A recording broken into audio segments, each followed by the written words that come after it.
He's the current assistant wrestling coach at Iowa State University, and he is a former Iowa Hawkeye, one of the most legendary wrestlers in their program's history, and he's none other than Brent Metcalf. Brent, hey, thank you so much for coming on to the show, man. I really appreciate your time. Yeah, absolutely. I'm looking forward to it, man. Right on. So everyone knows you as a ferocious competitor, and you were, certainly on the mat, you were a force to be reckoned with. Mm-hmm.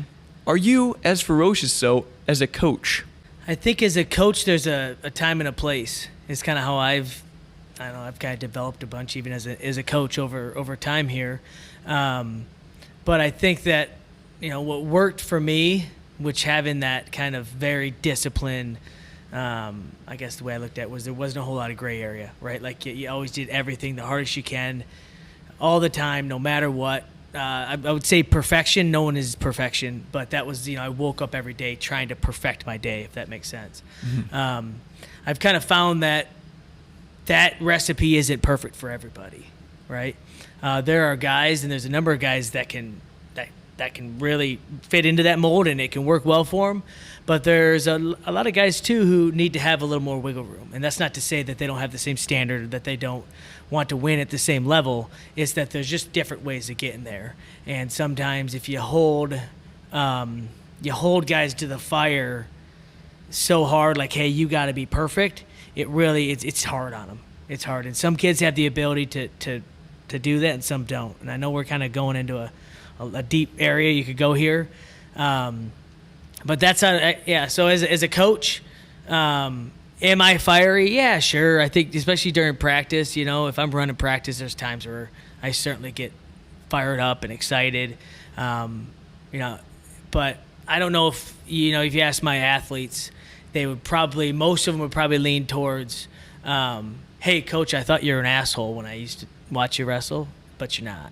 Mm-hmm. And that's not that I was an asshole. It's just, different ways that you work with different types of people. Yeah. That's how I look at it. And you said we were kind of getting into a deep area potentially, and let's keep going because I've listened to plenty of podcasts with you. Mm-hmm. I'm a fan of yours. I've listened to you whenever I've gotten the chance, especially in my younger years when you were coming up through Iowa. Yeah. I was all ears, all eyeballs. Mm-hmm. What makes this guy tick? I've watched the Flow documentary as well, and it's strange meeting you in a way. And I knew this to be the case, but it's just different meeting you. You watch you as a wrestler. It's like, this guy is a jerk. He is a jerk. You watch you in the post-match interviews. What's wrong with this guy? He's talking like this. He's talking like this. And then he's running off the mat. When I meet you, you're not just friendly. You're incredibly friendly. You're incredibly hospitable. You're a gentle guy. You're nice to everyone. We're walking around here. You're talking to these students. Very nice guy. It seems like maybe there was a metamorphosis or something that happened. But I want to talk a little bit about the coaching.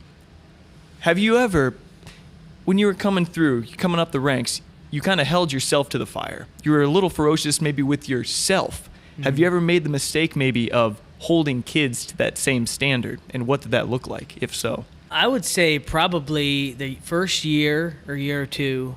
Again, you got to know that, when I was finished competing in 2016, I went and I was a high school coach, and that was probably one of the best things that I ever did.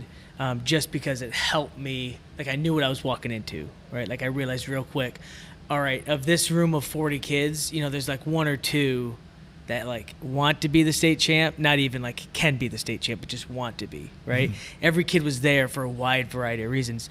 So I had to like real quick, like kind of recheck myself, Like, am I going to walk in here and be a hard ass with all these kids? So hard that like this guy that's here just because his mom wants him to lose a little bit of weight, like he's going to quit in a second. So, and whether it was right or wrong, I just found myself being like, hey, how about I get to know each one of these kids and get to know like what they want out of this, and then make a realistic goal for each one of them, and operate that way. And I think that was one of the greatest things I ever did, was going through that high school thing. And then obviously I landed here, and I could say probably I came here, I was excited about the new gig. Looking back, I'm not gonna say I necessarily regret things, but for sure you came in pretty hot. You come in thinking like, hey, we're going to change this program, and I'm saying we, that's just my small little part in it, right? Because there's a number of other coaches, and I'm not the boss either. We're going to come in here, we're going to make all these changes, and it was probably a little I don't know what the right word is, foolhardy me, and not arrogant necessarily, but to come in and believe that you could just drop the hammer and it just boom, this is it, this is how it goes. Well, it's worked in your individual life, so but I'm a different cat. Yeah. You know, that's right. I'm a different cat, and that's why honestly having Coach Dresser, you know, having him lead this thing, and this is now the second, well, not including his high school programs that he did the same thing with, but with college programs, the second where he's revitalized the program has been really great, because there's been times, you know, I come into the office like, hey, we got to fix this guy, we got to change this, we got to do this, and it's always like, hey, like, it's okay, like, this is going to happen. This is, you know, very level-headed, which has helped me a lot, right? Helped me a lot to.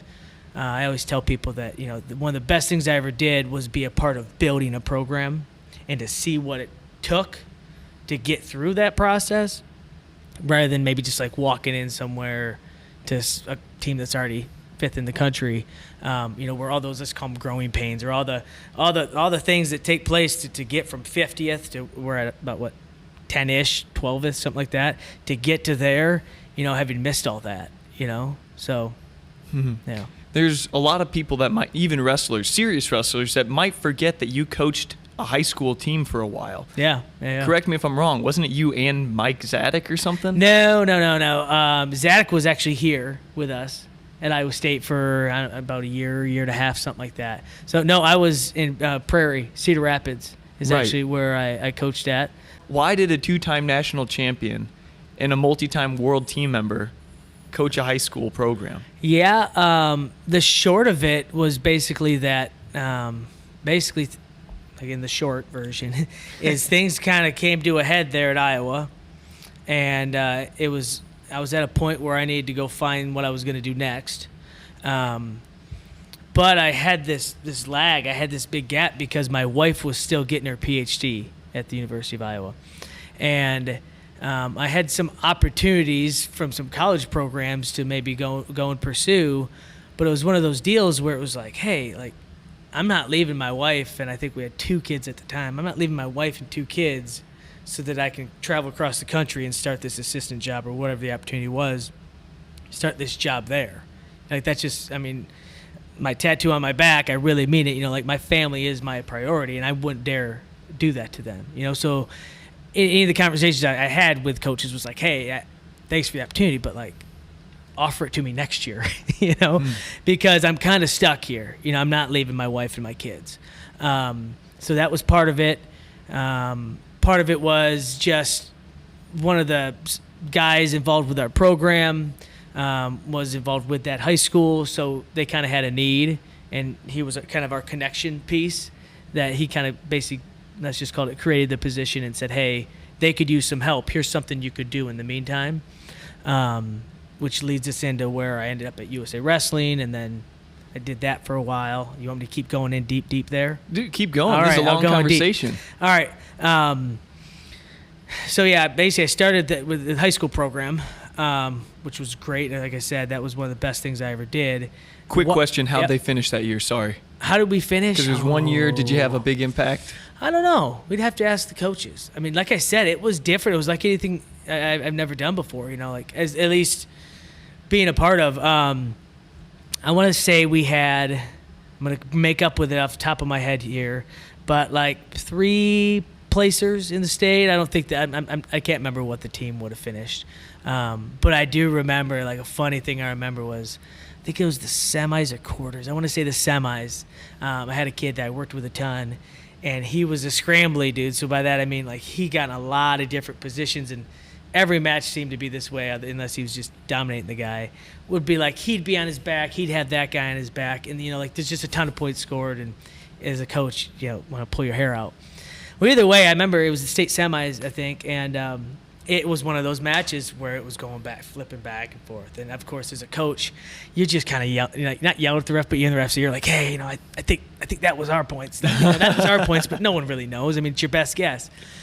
But either way, I just remember sitting there, and the whole crowd was, like, booing. Like, boo, shut up, Metcalf, sit in your chair. I remember thinking, like, man, these people used to like me, and now they're freaking yelling at me, telling me I suck and stuff.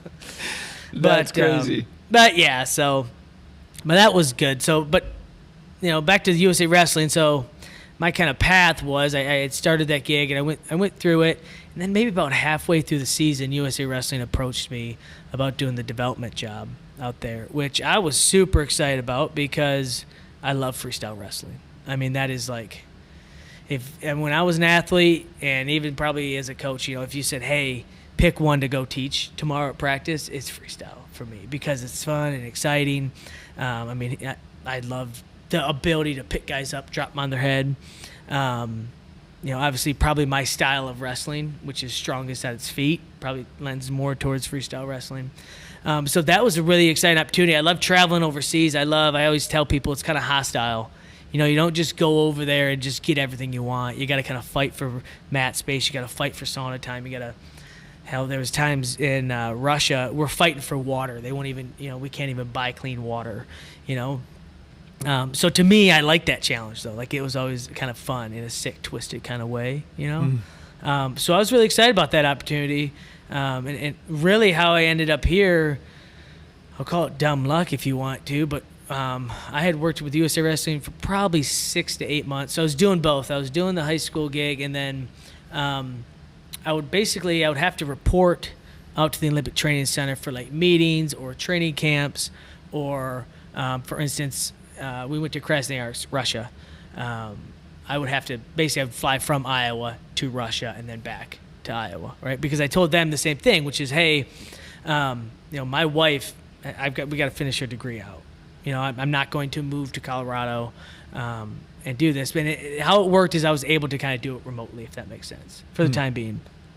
Well, come around about, I'm going to make up this stuff, May, let's call it. My wife was getting ready to graduate, and we had literally packed up our Suburban and our kids, and like the next morning we were going to drive to Colorado, and we were going to find a house, whether it was rent one or buy one or whatever. And had we been a day later, I probably wouldn't have went back on this, because I would have already been out there making decisions with my life, But that night, Dresser basically got a hold of me and said, hey, I want to offer you this job.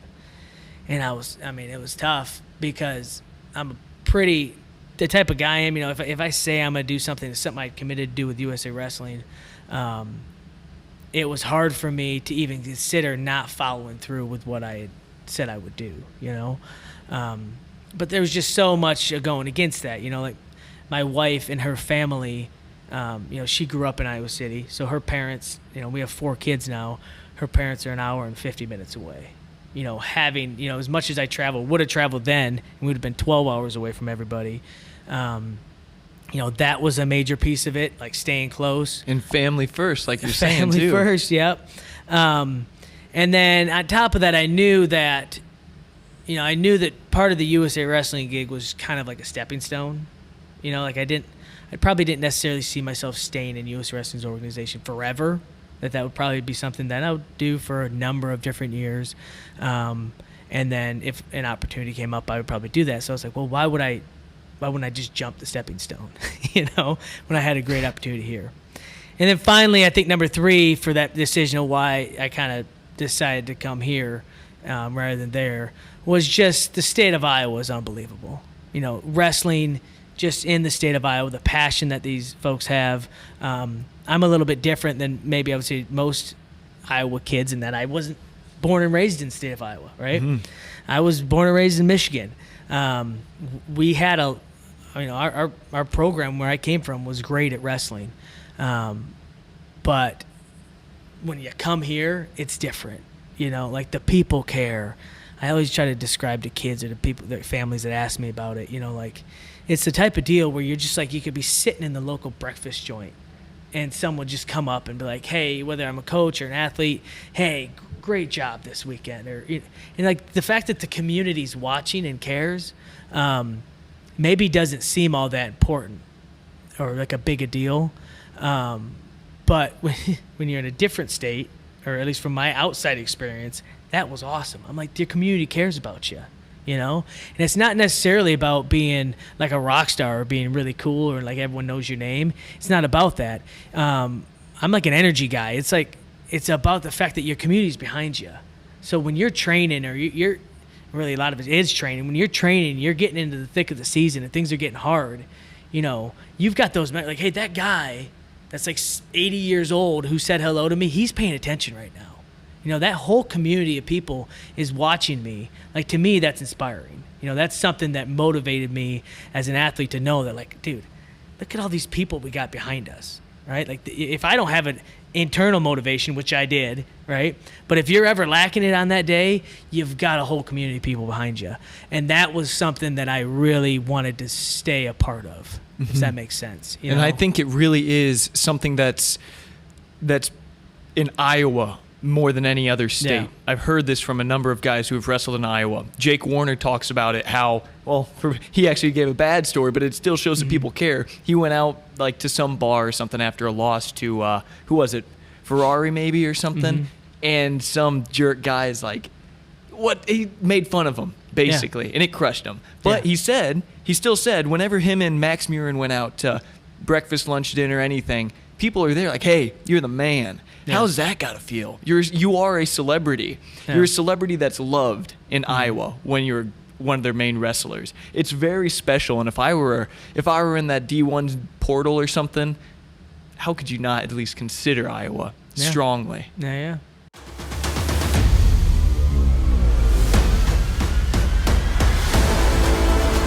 The Compound, located on 800 North Division Street in Chenoa, Illinois, is a wrestling training facility for youth and high school freestyle, folk style, and Greco-Roman wrestling. Here we are driven to teach wrestling technique to athletes who strive for the highest levels of success in this sport. Athletes from the Compound have earned gold at IKWF, IESA, and IHSA state tournaments, as well as national and international competitions, and have gone on to wrestle for Division I colleges. For gold standard wrestling education and development, come to the Compound Wrestling Training Center in Chenoa, Illinois. We're talking about the incredible story of how you came to Iowa State. I want to know a little further back what type of kid even you were. You've admitted that you were wired differently, right? Were you always high energy? Were you always a wrestler? Tell me about growing up. That's always funny because my perspective is always so different. Now that I have all these kids, I asked my mom, like, hey, I swear I was like this, and it's always different. So my perspective is going to be through my own lens. So I'm sure my family will listen to this and say, you're bonkers. It wasn't that way. But I would say I probably was very high energy. I participated in about every single sport under the sun, not arrogantly, but semi-arrogantly. I thought I was great at almost every one of those sports that I did. I didn't think that I was super athletic or like super faster than anyone, but I certainly had like a type of drive and motivation and belief in myself, right? So I just look back at a couple of different sports, like random ones, like gymnastics, right? Like I did gymnastics for a lot of years. Swimming and diving, I did those. And I don't know if I was great at them, but my memory of it was that I was really good. And I thought, like in gymnastics, I thought I could go to the Olympics in gymnastics. Like I swore I could have, right? Now, I didn't pursue it. That's kind of a funny story in itself. But when you ask about if I was wired different, and when I look at my own children, and I look at all the different athletes that I come in contact with, you say you're wired different. That's the best I could come up with, is that, like, I think I was just wired that I just believed in myself in everything. Like, I don't know if I thought I was going to be an Olympic champion, like, swimmer, but I knew I was good at breaststroke, and no one ever beat me in it, right? So I just believed that I was great. No one ever beat you in it? Well, yeah, we're talking about little kid stuff. I didn't compete. Still, though, did you win something? I won I won every one of my breaststroke races I won. Now, we're talking about little peewee leagues, I didn't know if there was some state tournament. No. Okay. But again, it was, to me, it's like, again, you asked me to reflect. It's like, yeah, I don't know. I just believed in myself like a ton. I want to ask you to like play psychologist though. Yeah. Why? Where did that incredible self-confidence and self-belief come from? I don't know. I mean, I want to say probably your parents. Not that my parents said, "Hey, you're awesome," but just positivity, Again, I tell you, I look at my own kids, and like I said, I just think some kids are wired that way. I definitely have one kid that thinks he's amazing, and I've got another one who is just a work in progress, if that makes any sense. Just in him, he's got to kind of prove it to himself, it seems like a lot. Is he the younger brother? No, chance? The oldest one. Really? The middle one. I was the middle kid, too. So I always felt like I had my older brother picking on me all the time and my little sister picking on me. So it was a lose-lose, because you put your hands on your little sister, you get your butt kicked, right? Mm-hmm. And then you don't stand a chance with the older brother. So, yeah, I don't know. Growing up, I did everything. I did BMX. I was ranked third in the country at BMX. I did swimming. I did diving. I did gymnastics. I was a pretty good pole vaulter, and then they dropped our pro vaulting program by the time I was in high school. But I was like 11 foot, which is okay, I think, for going as a freshman. I think you got to be like 14 plus. Again, I'm talking about being an 8th grade pole vaulter, and I'm trying to be like, I'm pissed I wasn't a state champ. Like I'm convinced I could have won it, right? I'm willing to admit that I'm probably delusional about a lot of things, but what the heck else did I do? I skateboard. Obviously, a lot of people know that. I did that. It was something I did later in my life, but I did that all through high school. Can you still hit a kickflip, you think? Yeah. I'm actually better at a varial than a kickflip. The kickflips. That's weird. Yeah. Well, they get loose on me for some reason, but when I can, use that back foot, it stays underneath me. I don't know why. It's kind of goofy. Played football through high school. I always joke. I got a couple buddies that are not NFL, but like NFL-ish. They played in college and really good. And I always joke with them. Hey, had I stuck with football, I probably could have played football, dude. Not NFL, but maybe like a D2 or something. Pretty fast kid. You must have been fast if you were good at pole vault. Yeah. I mean, I think I was all right. I looked at it like wrestling. Like people would come to tackle you, and I would just kind of sprawl and throw my hand down. Sure. And like just down block you basically and just keep going. Or you probably hit high crotches when you tackle people. Yeah. I don't know. For some reason I tended towards offense a lot. They wanted to always throw me on defense, but again, once you get, I played in high school, so once you get better at the game, you can't just show up. I remember like, go out there and play linebacker. Well, they're calling plays and stuff, and I don't know. Like I haven't practiced, with you guys, so yeah, I don't know. That's the real quick summary of my growing up. But certainly, I was super active. I was involved in everything. I'm guessing that I was so active that my parents wanted me to stay involved in everything. But the unique thing, and this is kind of what I try to do with my kids, a little bit to the extent that I can, is that it always came from me. It was always me knocking on the door. I mean, obviously opportunities were presented to us, but it was always, hey, I want to do this. I want to do this. They didn't drag you to the wrestling tournament. My parents never said, hey, Brent, you have to go do swimming, or Brent, you have to go do this, whatever the sport was. It was always me. I wanted to do it. And I think that was huge. It was really huge, especially when it comes to wrestling, which is what people really want to hear about. Not my delusions on the other sports, but when it came to wrestling, I found wrestling. We didn't know anything about wrestling. It was kind of dumb luck. I found wrestling. My brother was playing basketball at the time, which is kind of a joke because he was this tall on me. How old were you when this was happening and your brother Chase? About 9. Okay. So he would have been 2 years older, so he's 11-ish. So, yeah, I'm 9, 10-ish. He's 11, 12-ish, when we find wrestling. So, yeah, I think that, I think it's worth noting that, one thing that I think was done right when I look back on me being a kid was it came from me. It was always I was begging to go be a part of this, or it was, talking about wrestling. I was begging to go to more wrestling practice, begging to go to 2 tournaments a weekend. Really? Oh, yeah. Yeah. My parents were just, they were always just along for the ride. Was wrestling fun to you then as a kid? I loved it. Well, I was kind of, I'm sure most kids are this way, but I wanted I wanted everything. I wanted every trophy. I wanted them all. I had a plaque where I'd hang all my stuff up. And that would keep track. So if I had this certain tournament, let's call it, and there was a silver one there, the next year we had no matter what, we had to go back to that place, and I had to get the gold for that, the particular tournament, whatever it was, Pee Wee, who knows, right? But I was driven that way. I wanted I wanted to win everything. I wanted every single trophy available. Like, I wanted it. I remember as a kid, which, most kids couldn't even relate these days, but like all we had was magazines. We didn't have the internet, right? I remember flipping through, let's call it Wrestling USA or whatever, magazine. And I'm seeing there's all these kids that are my age that are in this magazine. And I'm like, how come I'm not in this magazine? So I asked my dad, I'm like, Dad, what do I got to do? Like, what do these kids do that I haven't done to get in this magazine? And it turns out, like, basically it was like a promotional thing, right? Like, they had gone to a certain tournament, and if you go undefeated in this tournament, then you get your face in the magazine. So my dad went ahead, and it was a dual tournament. So my dad went ahead and created an entire dual team from the state of Michigan to go down, I'm going to make this up, to go down to Tennessee or whatever the heck we had to go to this particular tournament so that I could go there and I could wrestle, go undefeated, and then get in this magazine. That's just kind of how I was, man. What was your dad like? If he's doing that, what did he do for a career? What did your parents do before we go any further? Because that's extraordinary. Yeah, it was. I mean, it was very extraordinary considering my dad was, I'm going to probably murder this, but he was an electrician. He did it for probably 25, 30 years where he was an electrician. He worked for somebody else.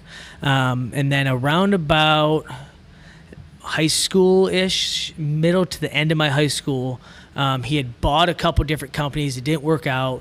And he said, screw it, and he just went off on his own. So he started his own electrical company. So from when I graduated high school, which let's just call it 05, until last year, 2020, so 15 years, the last 15 years, 15-ish years, he's been running his own electrical company. And he actually just retired, and no, he's done with that now. But so yeah, then through all that, again, my memory was my mom did a variety of different things, but most of my childhood, my mom was a realtor. So, and there was definitely the unique piece of it all was there was parts of our lives where, my mom was the breadwinner of the family, but we would have never known, we always kind of reminisce on it.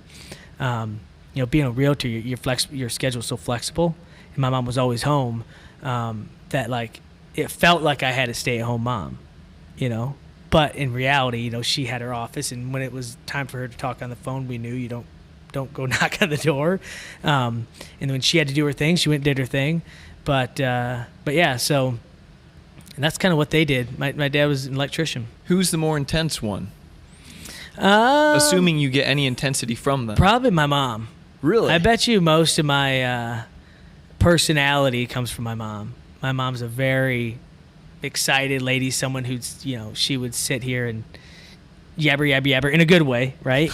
She would carry the conversation. I get a lot of my energy. I get a lot of my, like I said, my positivity. I get a lot of my, just my personality, I would say, from my mom.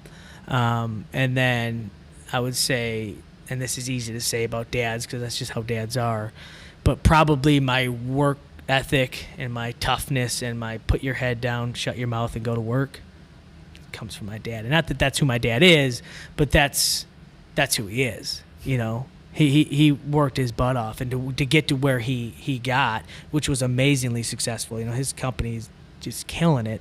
What's it called, real quick? Just give Metcalf Electric. Yep. Oh, that's easy. Yeah, he just sold it. He just sold it, so he's actually in the process of flipping hands with it right now. But that was the example that I saw every day was don't make excuses, go to work, go earn it. That sort of mentality, if that makes sense. So a lot of people are going to hear that. That's almost out of the mouth of Tom Brands. But we'll talk about that here in a second. Yeah. I'm most confused by you and your brother starting wrestling at 9 and 11, respectively, yet going on to have success right away in high school. Yeah. You were undefeated in the state of Michigan. What was your record? 228-0. 228-0 with what, 156 pins? Yeah, something like that, yep. That's extraordinary. And what was your brother Chase's record, if you can remember? Oh, man. Or at least titles. Say he won 2 state titles, and I think he lost 3 times, no more than 5.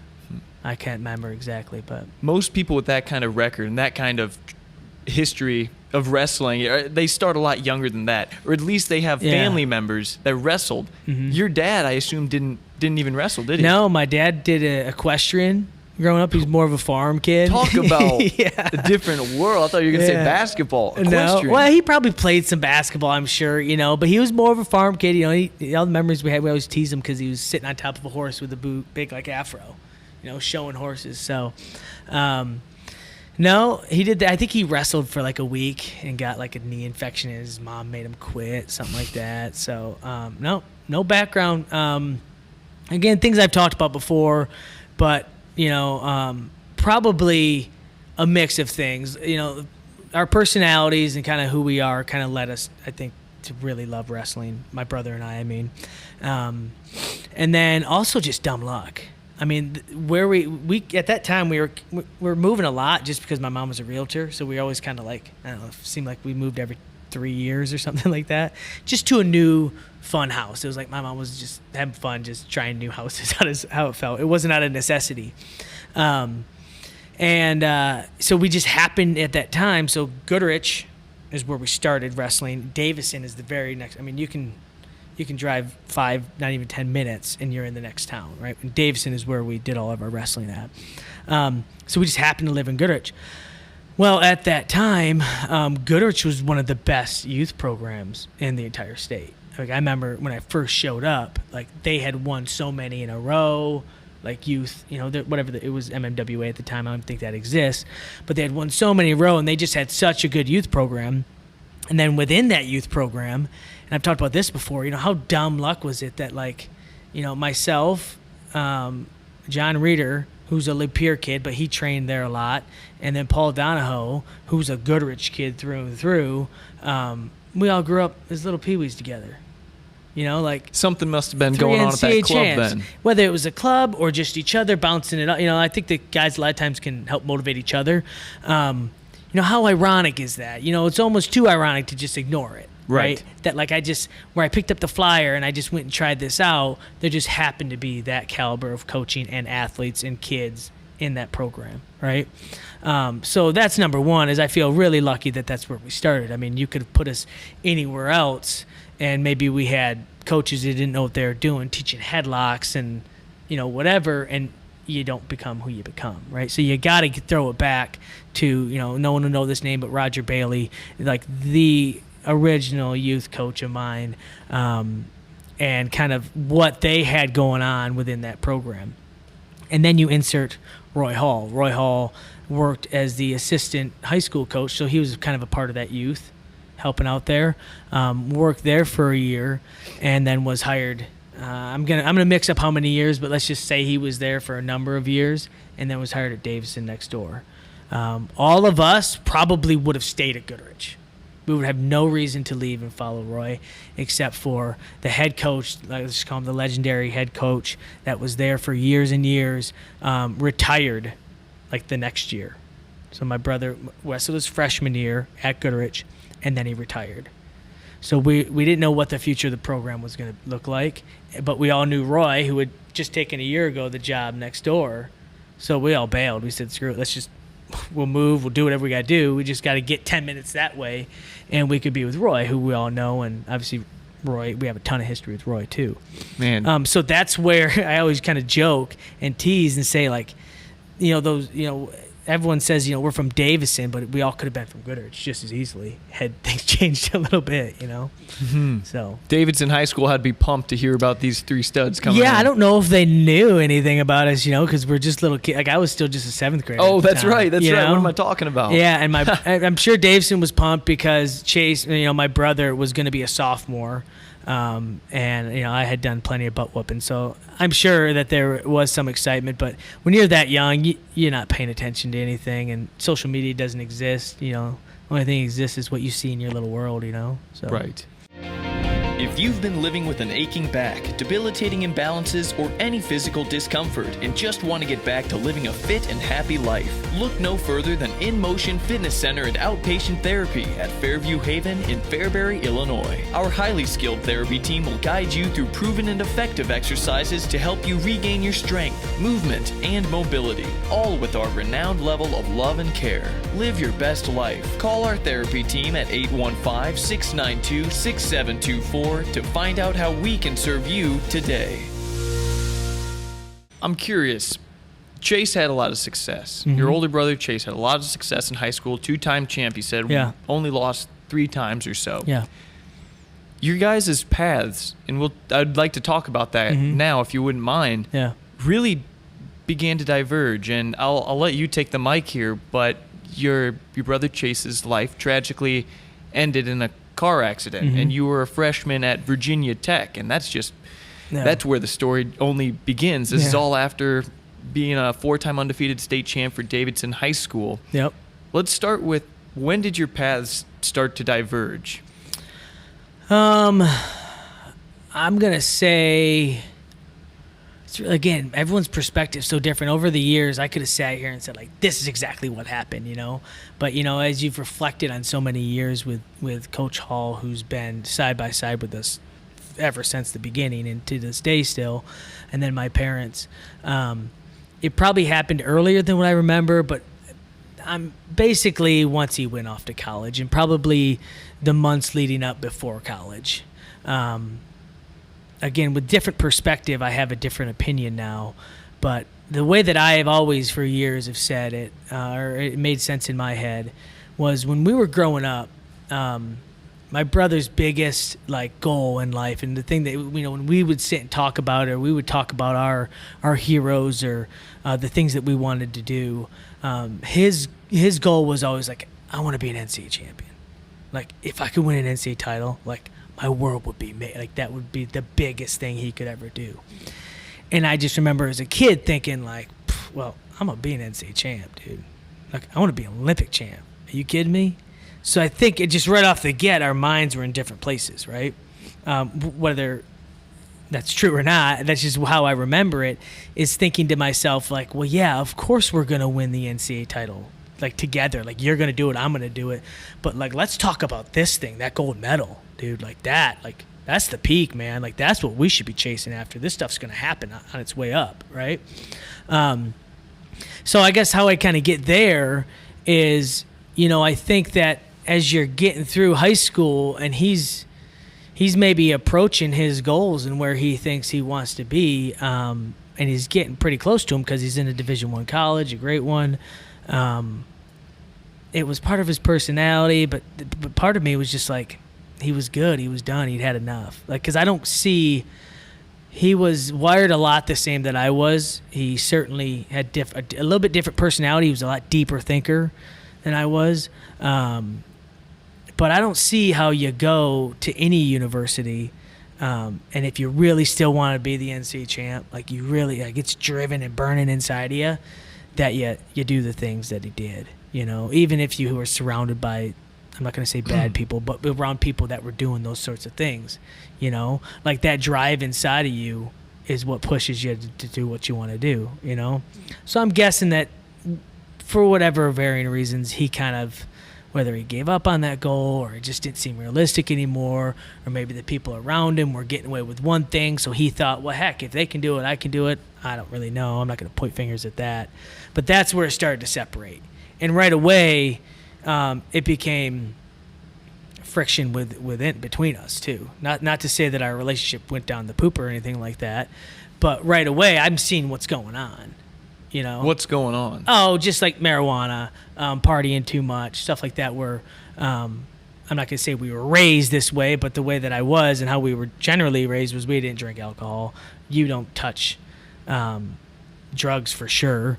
And I just, before I went off to college, I remember it just being around it so much, I remember driving them once and they were rolling. It's probably the only, I don't think I've ever seen weed any other time in my life. Not to say that I'm sheltered, but was with my brother rolling it next to me in a car when I was a senior in high school. That's probably the last time I can think of being that close to weed, right? Because I just didn't put myself in those situations. So that's when, and then I fought back with that, where I was like, dude, what the hell, man? I thought you wanted this, I thought you wanted that. That isn't that. Those two things don't go together. And so that's kind of, if you want to know where we diverged, it was probably around about that year leading up into college, and then college it went the wrong way, went the wrong way quick. I don't know exactly the whole story. No one still does, but his freshman year, this was where it kind of ended for him. He fell out of his third-story dorm window in like January, freezing cold, winter in Michigan, 3 stories down. Snapped his femur. They found him the next day in the window well. Luckily alive. Alive? Alive. Yeah. The next day in the middle of winter after falling. They found him the next morning. Yep. So, and that's what, 35, 40 foot, however, and he ended up falling. So that snapped his femur. So all of his, and again, I'm not giving him a break, but this to me was the point where it was over for him, was he couldn't wrestle the same anymore, you know, because he was a way better wrestler than I was. If you were going to talk about like athletic gifts, speed and all the great things, I'm athletic, I'm not going to pretend that I wasn't, but he was a better version of that. You know, he had the explosive power that I never had. He could do the quick, slick stuff that I didn't have. I was a little bit longer than he was, you know. He was a fast twitch guy. Yes. So close more like my mom, right? My mom was a runner. She was a gymnastics chick, you know. Not mean that in a mean way, but that's what she, you know, that's kind of her body type. So yeah, and then he couldn't wrestle anymore after that. He did. He was still on the team. It just wasn't the same. You know, once you got a pull in your leg, it was just, I think it was too hard for him to come back. And I think that whatever direction he was going, he just, you know, kept going. So yeah, that's where we diverged, I think. And then, you know, I guess a lot of different ways could have happened, but to me, I just stayed true. I just stayed true with what I knew and what I wanted. If you want to, you know, fast forward to his death, again, you've got another point there, and this is kind of how I always looked at it was, you know, you've got a point there where, you know, it was tough, but it also wasn't, like, surprising. You know, I remember getting the call and my dad saying, hey, you know, your brother, you know, passed away last night, car accident. And my first answer was, of course. Is that what you said on the phone? I said, of course.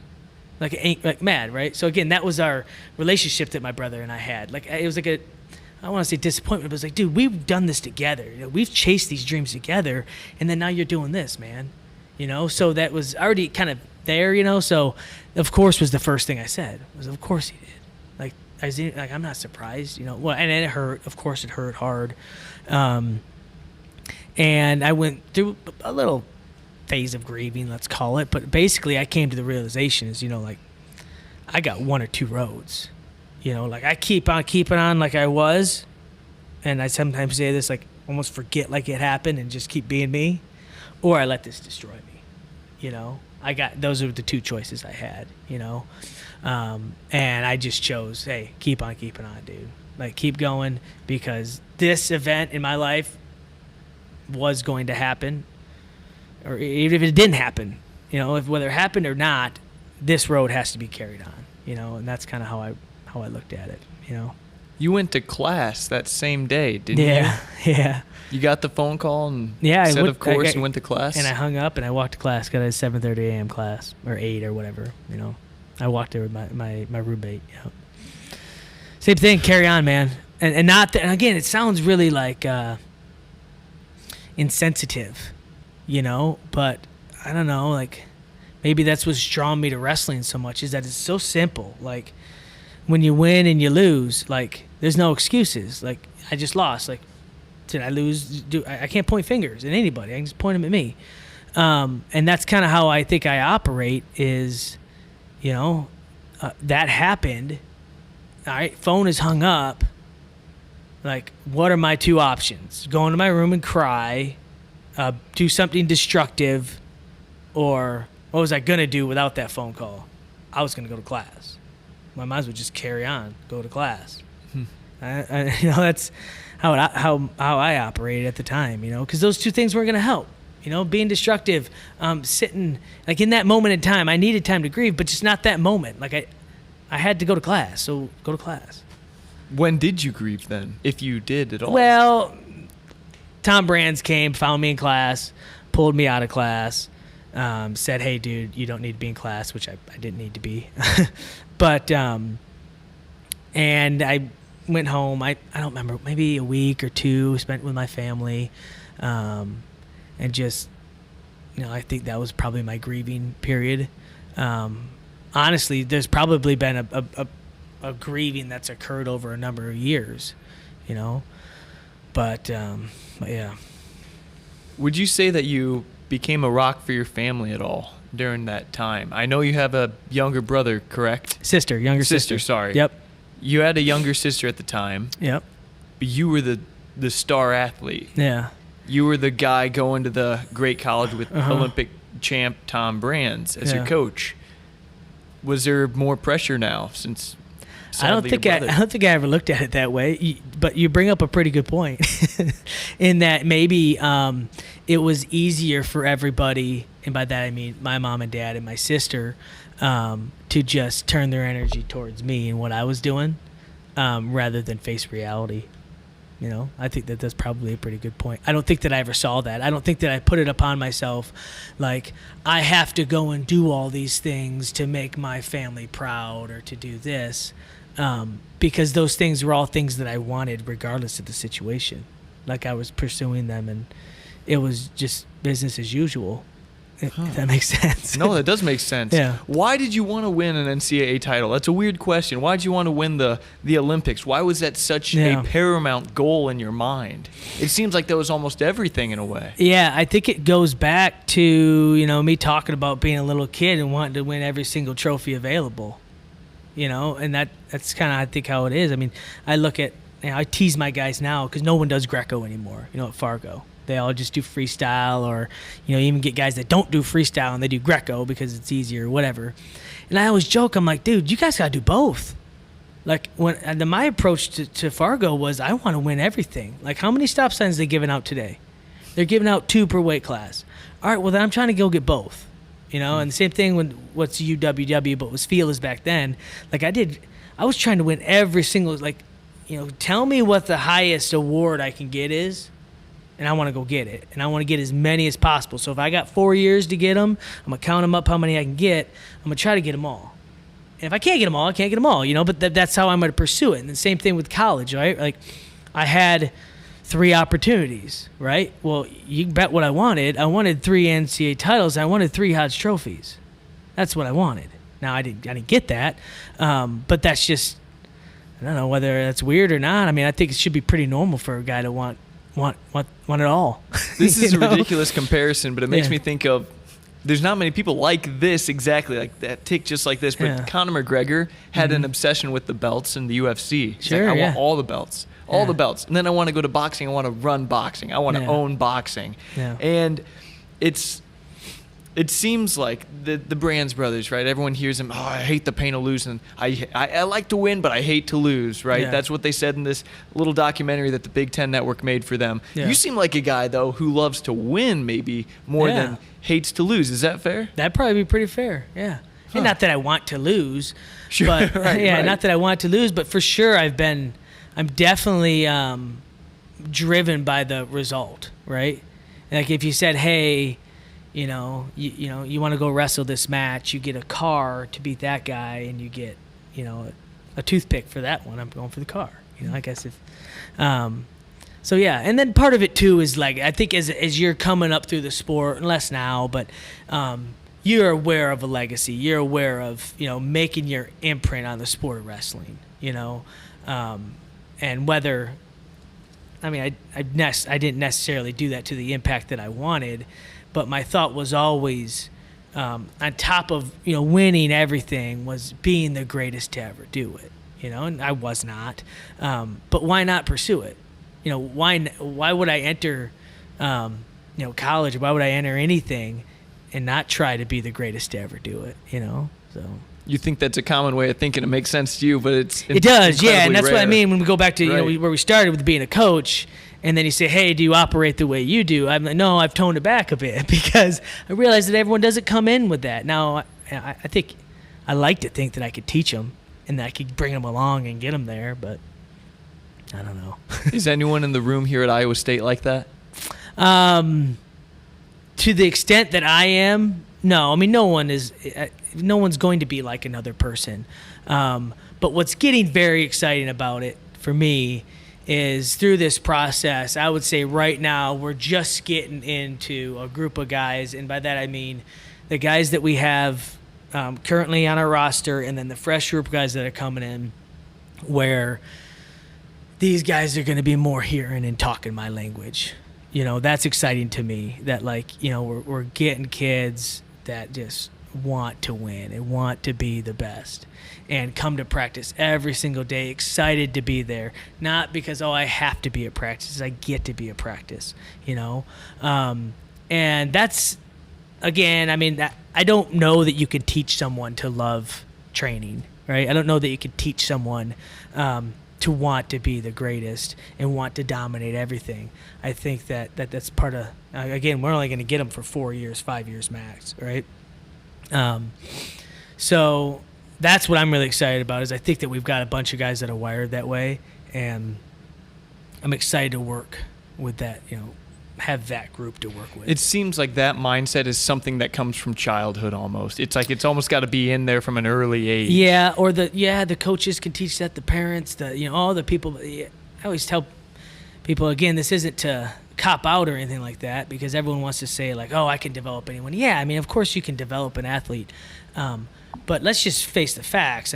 If a kid is for 18 years hits a shot one certain way, and then you got 3 years-ish to do it, because you don't even get the last year, because the last year is when they're going to perform, right? So you get 3 or 4 years. Are you going to completely change someone from 18 years of habits or thinking or whatever in 3 to 4 years?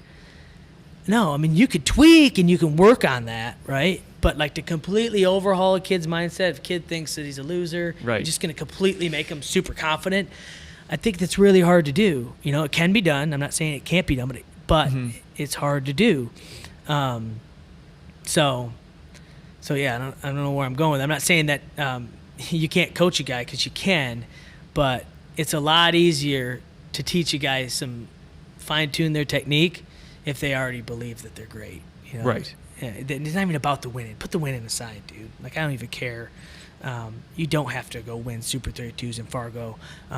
But if you believe and you want to be, deep down, you want to be in that conversation, you want that, I can see it in your eyes, and I'll see it every single day when you come to practice, because you're going to come in excited, right? And it's going to burn you when you lose sprints and when you get your butt kicked in practice, which is going to happen. It's going to burn you, and you may not throw a fit, but I can see it in your eyes that it matters to you, that you win, right? And that you, again, it's not about winning, but it matters to you that you're getting your butt kicked and that you want to be in a different place than you are now. You have a chance. That guy's got a chance, right? I love that. Yeah. I love that. Hey, we're about to keep talking about some really interesting stuff here, Yeah. but I want to just, for the sake of chronology, keeping this thing going in the order that it's going. You were at Virginia Tech. Yep. You got the tragic news that your brother Chase had died. You went Yep. home for a couple weeks. Well, then, just to make matters a little more chaotic, I believe Tom Brands, who was the head coach of Virginia Tech, who you came to Virginia Tech presumably for, correct me if I'm wrong there. Yep. Okay, and he got a job offer for the University of Iowa to replace Jim Zaleski. Yep. He says, hey, Brent, I'm taking it. Yeah. And maybe takes you and a few guys with you. And I don't know why. I think Doug Schwab was hanging out with him in that room for a while. Yeah. I saw some YouTube videos of them training together. He says, hey, we're going to be going. Come with me. You're going to lose a year of eligibility. Yeah. And you said okay. Yeah. Fairbury Furniture in Fairbury, Illinois has added over 7,000 square feet to their showroom, and that means more selection for you. Why wait for your furniture? You can buy anything on the showroom floor and take it home today. So hop in the car and take the short drive to Fairbury Furniture, where customers love their selection, pricing, and their take it home today power. So many Bloomington Normal residents have made Fairbury Furniture their favorite furniture store, just 26 minutes away in downtown Fairbury. Hurry down to Fairbury Furniture, where the furniture rocks. What was going through your mind at that point in time? That sounds ridiculous. Well, it probably does. A ridiculous time, not a ridiculous decision. Yeah, well, but a wild time. Yeah, things have changed so much, but I guess the perspective you got to have is one. So Roy, which we haven't even talked about Roy Hall enough, but it's fine, as he's been spoken about a ton. Roy was my childhood coach, starting back when I was young, and then when we all moved to Davison, right? But even when I was young, he would spend, wish I could know exactly, but I just want to say he would come over once a week. Once a week, my parents would pay him to come over, and I've later found this out, because when I was young, I would always lose to the Schlater brothers, okay? Dustin and C.P. Schlater. My brother would wrestle CP. I would wrestle Dustin. Do you know those names? Ohio absolutely. Okay. Of course I do. All right. We would always lose to him. Every single national tournament we went to, we'd lose.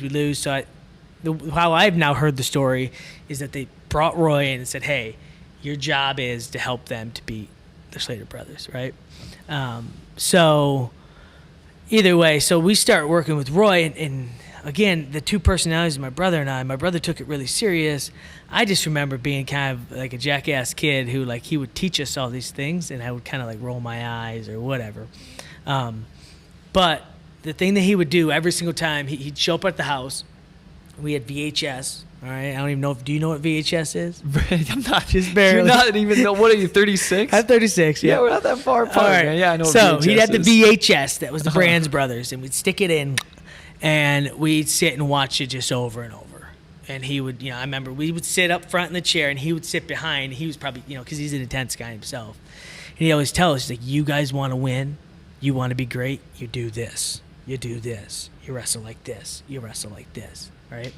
So, where did the intensity come from? Where did, just through osmosis, let's call it, even brainwashing, starting from whatever age we were around about that time, 10, 11 for myself, all the way up through high school, it was like, that's how you train. That's how you wrestle. That's how you win, right? So when it was to be recruited by Tom, it was a pretty no-brainer for me, right? So I think coming from myself, and then I'll even speak for the other guys, too, that transferred. They went there for Tom Brands. They went there for the impact that whether it was his legacy or him personally, because I think a lot of those Iowa guys knew him pretty well from the Iowa room. They went there to be with Tom Brands. So when he was hired at Iowa, it was a no-brainer. I mean, we didn't go to Virginia Tech because of Virginia Tech wrestling. Right. So I don't even think it was one of those deals where it was like, hey, you want to come with me? It was like, well, crap, I guess we're going to Iowa now, Was it good news, though? Because it's like, now you're home. Now you're at Tom's home, too. Well, to me, again, you got to know I'm from Michigan. Like, I was recruited by Iowa, but I didn't take a visit to University of Iowa. So, like, to me, it wasn't about... I was really big on, like, your coach's relationship and someone who inspires you. Again, I'm a big energy guy, right? So I was big on, like, when he came and he spoke in my house, to me, I was like, boom. Like, I'll run through a wall for that dude. Why? What did he say to you? Doesn't even matter. Well, I don't even know. Like, it doesn't even matter because what it was exactly what I needed to hear, which is you got me excited. I'm fired up. I'm motivated. You're speaking my language. So when I say it doesn't matter, I mean I don't remember, but it doesn't matter, right? Because it's whatever it is that gets you fired up. So yeah, it wasn't even one of those deals like it was like we're going, because even part of the recruiting process, and this is where it gets a little funky, was when obviously everyone knew why we were going to the school. We were the number 1 ranked recruiting class going to Virginia Tech, who was the worst in the country. So every person that walked in that door asked the AD and said, hey, like, we know that this could happen. If it happens, can we leave? Can we transfer? And we were assured, yes, of course, right? So, and again, I'm not going to start nitpicking and pointing fingers and things like that. But certainly the administration knew before we ever got our foot on campus what was going to happen.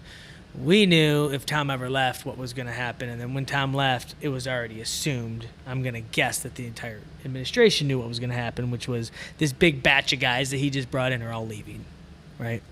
I don't think that was a surprise by anybody.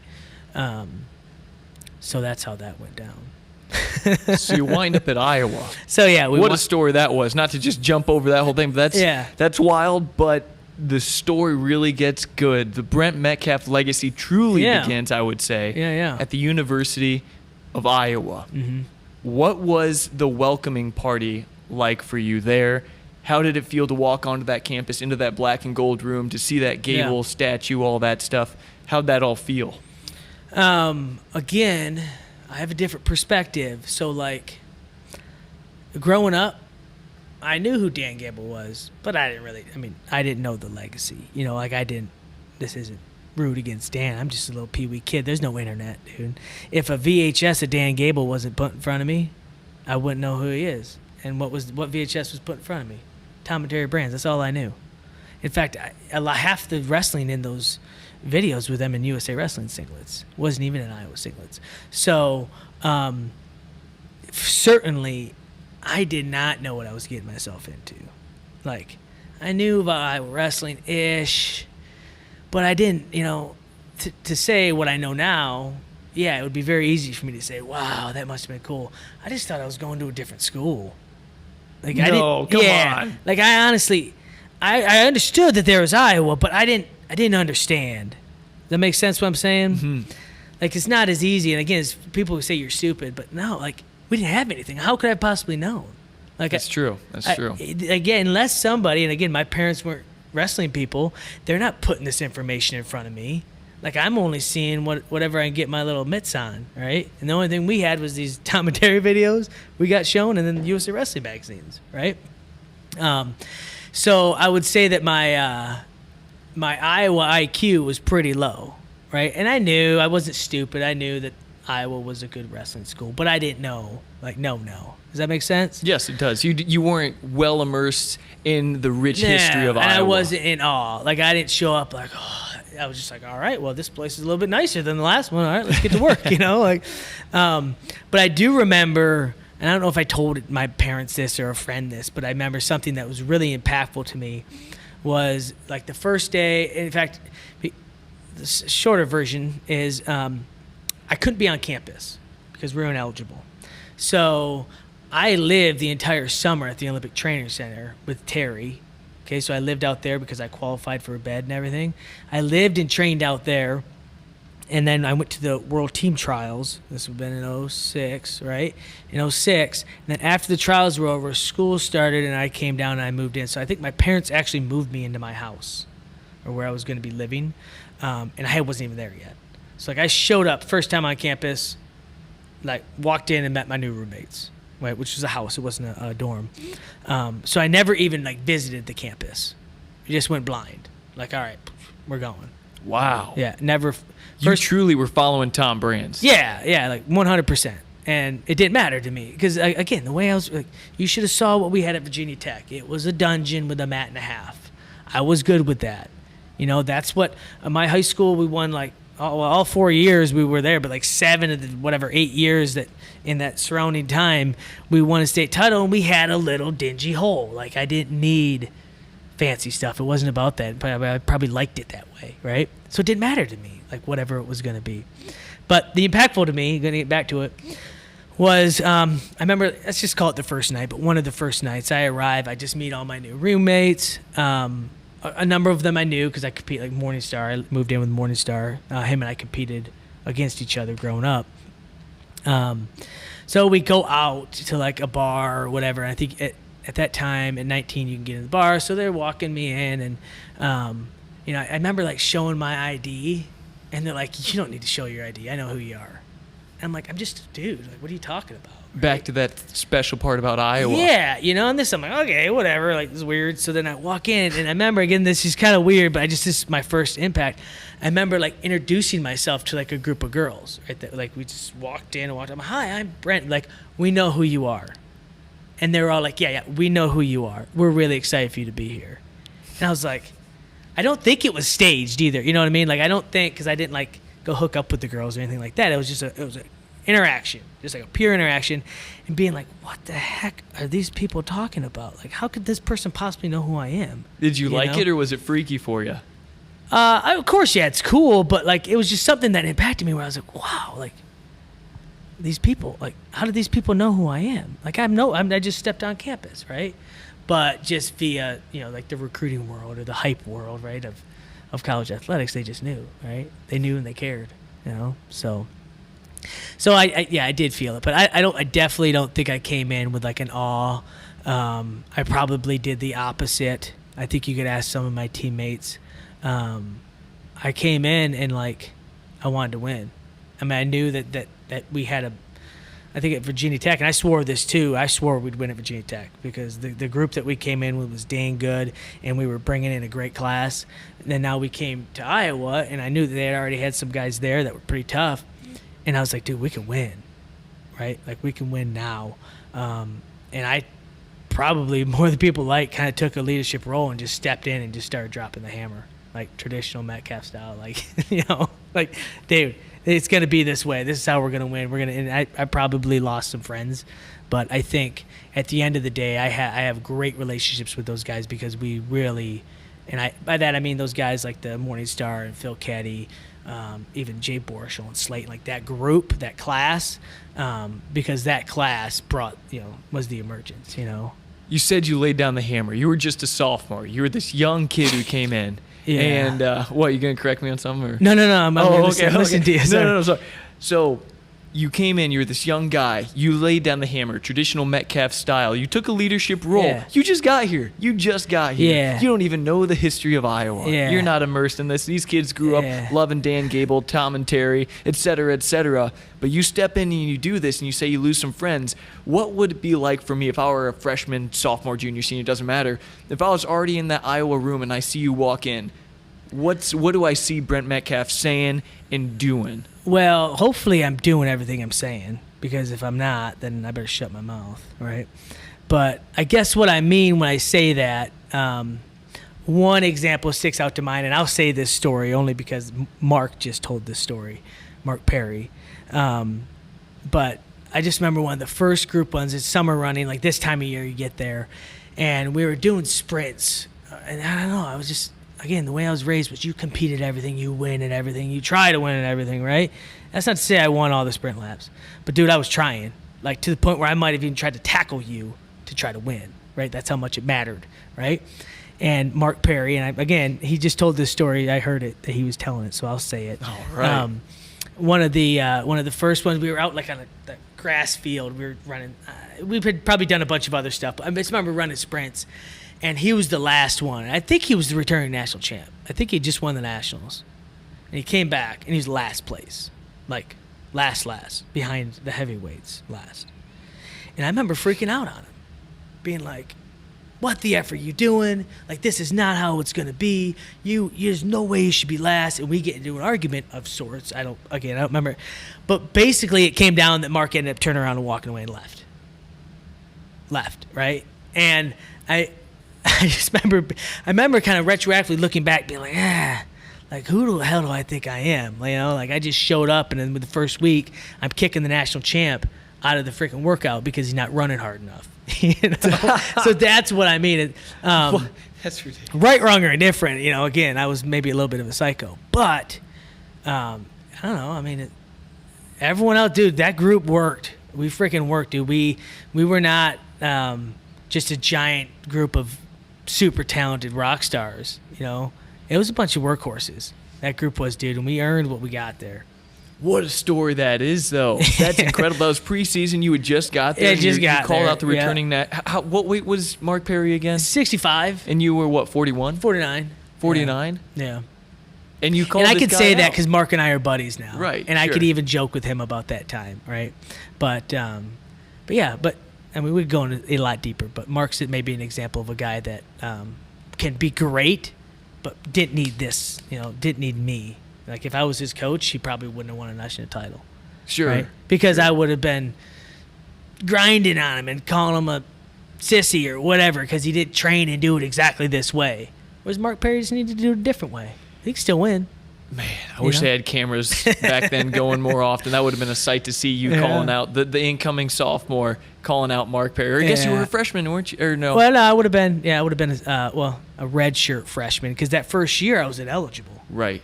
So I didn't even – so that was maybe the other interesting piece too, was like I was trying to – I don't know why I took this leadership, but I basically was like, hey, this is my team. We're going to win, I couldn't even go out and prove it. Like, I couldn't even wrestle a duel. Like, I'm in the room trying to be like a leader and trying to, set an example when I can't go and do it. Wow. I'm eligible. So you were being a leader. I'm trying. And you were still busting your butt in that Yeah. in that room, Yeah. but sitting on the bench come meet time? Yeah. Was that torture for you? I just knew what it was. I mean, yeah, it sucked. But it was also one of the best things I ever did, too, because I did get to travel overseas. I did get to wrestle in a number of senior-level events where I didn't win. I didn't win anything, to be honest. But, again, talking about, maybe my positivity, but I was like really close. You talked about taking down like a world champ or maybe a guy who went on to be an Olympic champion. Yeah. I remember Farnaev. No, this was a dual meet. And I was getting ready to go. And like this old dude's over there. And Terry comes up to me because he was still with USA Wrestling at the time. He's like, hey, you hear everyone chanting? They're saying, you can't beat our 2-time world champ. And I was like, that dude's a world champ. Like, dang. And how old are you, just for people? I'm 06, man. I'm 19 years old, whatever I am. I'm just fresh. It was my ineligible year, It would have been my red shirt freshman year. So I go out there and I don't win, but it was like close. It was close enough to where like had I scored one more takedown, I would have won. And like maybe I was in on the leg and I didn't finish or whatever. But I remember walking away and just thinking like, dang, like I was close. Like I was close to beating that 2-time world champ. And then I wrestled Sahin, who went on to win the Olympics in 2008. And I got screwed. Like I beat him fair and square, and they just straight up screwed me. They just decided, no, you didn't win. So same thing though. Like that's not the important part. The important part is like I watched this guy win the Olympics in 2008, and I'm like, dude, like you're asking me, can I win an NCAA title? Pff, yeah, like that was my mind. That's how I believed. I was like, if I'm there, then I'm there for sure. Yeah, more than believe, you were certain. Yeah, because it was doing it. I wasn't making up things in my head. I mean, maybe I was to an extent, but you know what I mean? Like those little stepping stones, I think, are huge. I think it's a huge reason why, again, we're going in big circles here, but why you're seeing a lot of our younger guys come out and win right away in the United States, and by that I mean the true freshmen, is because the access that I didn't have. Well, I didn't have the cadet worlds. I wrestled in one junior worlds. Like last year they had a junior world and I wrestled in it. But they came up through this system, and I'm gonna guess in the same way that I did. Like when you compete at that level and you're having success at that level, and then you come back to the United States and you think to yourself, all right, I was just a world champ. Like, can I beat the best guys in the country? Can I be a state champ? You know what I mean? Like it kind of pales in comparison. And not that it makes you overconfident, but certainly I do believe that when two guys put their feet on the mat, they step across from each other, one guy knows he's going to win and the other guy wants to win. And that's usually how it works out. And obviously you're going to have the clash of two guys that believe they can win. But just in general, like, when you know, and you win. Mm-hmm. I agree. I think it's true. I don't know how to explain it other than that. Like, deep down inside, how much work you put into it. The sacrifices you've made. Everything. And you can look at that guy in the eye and you can be like, you're not beating me. I put all the technique aside, dude. Like, I'm not losing, right?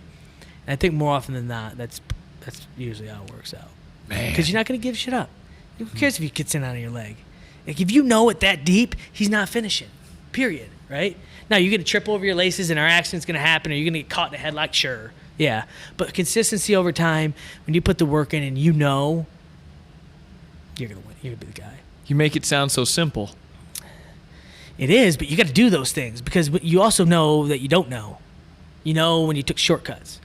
When, again, it's not about winning, but it's about when you're running those laps on the grass field. And this is how it was for me, is that I left a little bit out there, So when my foot goes on the line, I also know, I left a little bit on that grass field. So then there's doubt, right? You get what are you going with me here? Absolutely. So yeah, when you didn't give it all, every one of those moments, they all exist everywhere. When you took a shortcut or all the things that you didn't meet up to where maybe the goal was, the expectation, those things too. So those add up against you, I believe. You seem like a guy whose conscience would eat you alive if you left a little something on the football field, on the wrestling mat. You ever walk away from something knowing you left effort, you didn't give your 100% effort, and then you have to run back, go back into the room, unlock the door, turn the lights back on, and hit some more shots or something? Yeah, things like that. Type of certainly, guy? Yeah. I mean, not super crazy, Like I couldn't come up with a big story off the cuff right now, but probably operate that way. I mean, again, I am not going to pretend that I'm perfect and that I do everything right all the time, but I try to, right? Like if you said, I'm looking out at these bleachers here, like if you said go run those things, I'm not going to promise you any time that I can run them in right now. but I'm going to promise myself inside my guts, and this is a battle between me and not you, that I'm going to freaking run that thing. And then after I get done, I'm going to know whether I did it or not. Right? Does they get what I'm saying? Yes. Like, I'm going to know whether I freaking left it out there or whether I did. And then, honestly, I think that there's peace in living with, like, if I don't quite do my best, like walking away and knowing it and letting it eat at you. Because you know what? You get to come back, and then it's like, all right, round 2. You have no idea. You're asking me if I understand this. And it's not I understand this because I'm wired the same way. It's not that. But it's music to my ears what you're saying because I've listened to guys like you. I've listened to Gable. I've listened to Tom and Terry. And I'm not a phenomenal wrestler. I've wrestled my whole life. I've had limited success. It's more like 4-time qualifier at state. Never even won it. Stuff like that. But it's God, and then it's some of what my family showed me, but it's almost more than anything else, is the sport of wrestling and the philosophies. It sounds weird. Somewhat of the philosophies I've heard you say, Brent, have led to my success in this industry and in working with this tech stuff and the podcast and the talking to people, because I'm so disciplined and I'm going to learn how all these wires work. I'm going to learn how to do a podcast on the go that doesn't suck. I'm going to learn all this stuff, and that's a promise between me and me. And I'm going to go to sleep late at night because I'm going to stay up. I'm going to do more work than the other guys who are doing their podcasts. It's almost comical to have the mindset that's supposed to be utilized, that you're utilizing for such an intense sport at the highest level, to utilize that for business stuff, but it's entirely possible, and it's music to my ears because it freaking works, and it feels good hearing you say all that stuff. If that's any indication, and you said this was your mindset when you were in college at Iowa, that probably didn't jive well with a lot of your teammates, and I'd just like to ask, unless it did, but what was the general culture like from your standpoint in that Iowa room? And I have some stories. I want to talk about a video I saw, but you tell me. I don't know. I'd love to see some. Here's what I'm going to guess. I'm going to guess early on it made a lot of people uncomfortable, and I'm not going to say I didn't lose friends because I'm still the dude that you're facing with now. That's who I was, But there's I could switch on and off, right? Really? Away from the room. We probably got along great. I could tell you a number of guys who probably hated me in the room, but to this day, we're still buddies, Alex starts as being one of them. I love Alex. I love our families, our friends. But I'm going to guess that I was kind of a prick to him when it came to the restroom and kind of, and then probably in the room, he probably didn't like me a number of times, And we also competed against each other head to head, so that had to do with it too. I'm going to guess early on because, when we got there, and this isn't throwing people under the bus, but it's just stuff that I couldn't believe, like they would party between duels. We would go, I'm making this up, we would go to Wisconsin on Thursday, and then we'd have to wrestle again on Saturday, and on Thursday they'd go get screwed up, go out and party. And I'd like, what the hell, what are you guys doing? We got to wrestle in 2 days. I'm not anti-alcohol or anything like that, but now is not the time, So stuff like that was going on, and whether I said it, just how I remember just being like, dude, this has to change. You're like, don't you guys want to be the best? Yeah, this the has absolute to change best now, right? But then I would say by the time, we get through that year, through 08, when we win in 08, I'm thinking we're jiving pretty good. I mean, there was definitely different groups, but everyone, as far as I could tell, I don't know, maybe you show me something awesome that will be give me some insight, but we were jiving and we were tight. I thought we were tight. I would like to say I'm pretty tight with most of those guys still, even though we all have different positions and roles. I think that given the right circumstances and the right guards be dropped, it would be just like old times, because I mean, I'm talking about that line, your core 10 to 15 guys. So, well, I wish I could show you a video. I'm not connected to the internet or anything like that. Maybe I can try after I ask you this question. But the video I was talking about is 10-minute video of an Iowa practice, and here's what it looks like. It looks like guys drilling at first. Everyone's wearing sweats, but before you know it, the whole mat is shiny, and people are sliding all around. And then you think that's like the end. That's when they get up and start running. And then they start drilling, and some layers start coming off. And then you see these guys wrestling. You see a guy in a neck brace who's wrestling. Yeah, it's Kenny, yep. That's my best buddy. Yeah. Well, he's wrestling with a neck brace, and guys, you hear guys,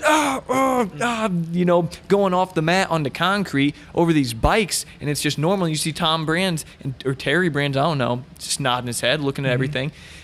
You guys start running yet again. And then this time, when everyone's running, you see in the center, and I mean, guys are hurting. They're hurting. They're running by the camera. They're wincing. Guys are shirtless. No one's wearing all their sweats anymore. And then in the center is you, Brent. You and Doug Schwab. I don't know what Doug was doing in there. He was training for the Olympics or something, or World Teams. And you and him are wrestling in the center. And everyone's jogging around you, but there you are. And no disrespect at all, but you sounded like you were crying. Probably. You're going, I was emotional. Oh yeah. But you weren't giving up takedowns. You weren't giving up takedowns, and you watch you guys wrestle, and you're fighting with all you got. I don't know how Doug Schwab was still going at that time. He had to be, 35, 36, just like you now. Yeah. And you guys are going hard. You're making all sorts of noise. Everyone's still jogging, and you guys are wrestling hard. You see, not to be a weirdo, I saw Doug grab your stuff one time, and you're already exhausted, and it looks like you're punching each other at this point, but you're just still wrestling. Yeah. I'm telling you that story because what is that all about, man? Was that normal? Was that just for show? Was that for the cameras? And what did everyone else react to that like? Because you were the only one doing it in the center. Yeah. I don't know exactly what that scenario was. It could have been a number of different things. It could have been, a coach sometimes pulls guys up and says, hey, get jogging. And then, he picks two guys like, hey, first takedown. So it's the pressure's kind of on you. It could have been something where the whole group had to score last takedown, and after you get the takedown, you jog. And that Doug and I just took that long to get a takedown, which is what I'm probably guessing is what happened. Oh, it wasn't some special drilling session. I'm going to guess that was the case, just because Doug and I would go and we would scrap, and it was, but I guess the easiest thing I could say is, that's how it was. It was a freaking war zone, and I loved it. I loved it. Right, wrong, or different, I freaking loved it. And that's how I was brought up and how I was raised, is that it's a fight, it's a war. You take every takedown serious. Now, if you lose, you don't go and pout and let it destroy your life. Of course you move on from it. But it has to matter that much in the moment, right? I would say that anything I've ever seen, and I can about guess what you're talking about, pretty normal stuff, even mild, maybe. Did you ever come to blows with guys in the room? Yeah. St. John, probably our assistant coach here, probably the most. So what's unique about Derek is that, by the time he came in, I was the guy, but I remember him coming in as a freshman and just instantly thinking like, dude, this kid's got it, right? And that's not to say that he came in and he was lighting me up, but it was like he had a fight, and he had he just wouldn't stop. Like I could have scored 100 takedowns in a row, and he'd still get up and he'd still be trying to score. And by that I mean I didn't score 100 in a row, but that's how it felt. It was like, this kid won't stop. Like, this kid scraps for every single inch. I should be hitting a takedown, he should be falling over, and instead, it was taking 5 seconds to finish. It takes me 45 seconds to finish, and I'm exhausted because of how hard it is to finish on this guy. He is a guy that I remember pretty much, like, we joke all the time, but like when we wrestled, we started with our shirts off. So kind of how it went back is you would wrestle, but then what would happen is, when guys were competitive, you start cheap shotting each other. You start pulling on someone's shirt, or next thing you know, the shirts come off because it elevates to that level. Does that make sense? Yes. Because I don't want no one grabbing me anymore or whatever. Him and I would start with the shirts off. Like, shirts are already started. It's like hockey, dude. It. Yeah. Like when the shirts come off, the shit's going down. Mm-hmm. They would start that way because we just knew where this was going to go. And like if we asked each other to wrestle that day, I knew what was going to happen. I loved it. Right? I don't know. While he was in college, I don't think we had much of a relationship. Like, I always felt like he hated me. But because I would be a prick, like a wrestling room prick to him, and he would be vice versa. but I loved it. Like I've told, and he knows this now. I'm like, dude, I loved it. You know how much I freaking respected you? I'm talking to him, like, he respected you and like loved you as a wrestler and a teammate, because I knew every time we wrestled that it was going to be a freaking war, and that like I may not come out alive, you know, like it was going to be that bad, right? And a great story is, this goes into t-shirts, I tell this a lot, is him and I were getting into it once, and I don't remember what. Basically, I think I was in on a single. What I always do, because he was a fighter, like a, in a good way, not a fist fighter, but just like a fight. He'd fight everything, right? Is like if I wasn't having success, I cheap shot him, give him a cheap shot. But I always knew, bam, like he would swing back, right? Because it was his instinct, right? Like you punch me, I'm punching you back. But it was like my setup. Mm-hmm. I'd hit him, and then I'd wait for him to punch back, and I'd shoot. Right? So pretty sure it was one of them things where I cheap shot him and I waited for him to punch me back and I shot. And we're in there, and like it never gets to like a fight. So like he was never punching me, but he was pissed. He grabs my shirt and he rips it off of my back while I'm down here, and he starts beating me with it. Okay? Like he's, instead of punching me, he's got my shirt in his hand. He's hit me with it. Pissed off. I remember like running away, and he's literally chasing me, smacking me with my freaking soaking wet shirt. God knows why. Who even knows why? You know, it was just because we're both competitors. We don't like to lose, and I'm sure it was going one way or the other. It was going like this, and no one was going to give, you know? So, yeah, that was, you know, talk about the guys that made an impact on me. You know, he's one of them. And there was a lot of examples of stuff like that, but he's one in particular that if you're going with St. John, at least for me, because neither one of us was going to back down. You know what? Hey, that was such a good story. You got one more, maybe like one more, just quick one, anecdote. Another good example when you talk about the intensity of the room. Probably best example is our summer training we always did in the field house, which I don't know if you've ever been there, but think of a traditional old field house. And it was so hot. It's Iowa heat, so it's humid and hot as can be in July. And the problem was I always wanted to ask him, I never did. We would wrestle so hard, and then at the end we'd do sprints, but it was a joke because the mats had basically just had gelatin on them. You couldn't even run. You couldn't even turn. You couldn't anything. You're just slipping and sliding and falling, right? Well, it was one of those sorts of practices, and then every now and then we would do like, hey, last man standing wins, which basically means like we shake hands, and you have to tell me you're done, right?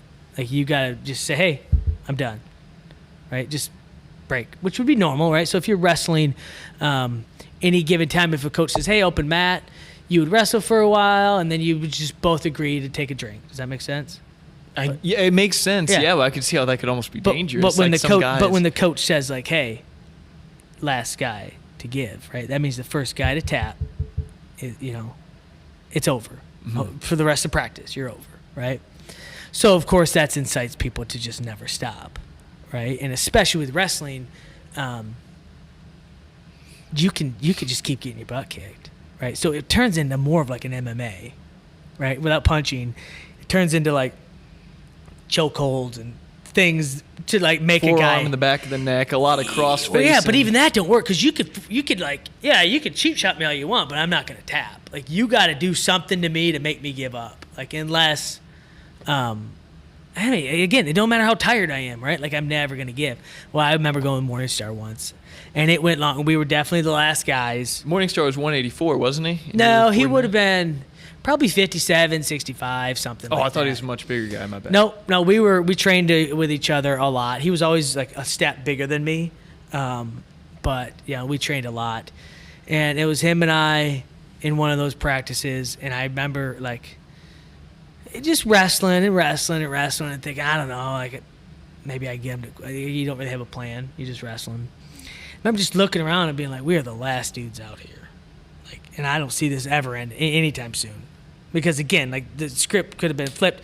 I was like, Ryan could take me down 100 times right now. I'm not quitting, you know.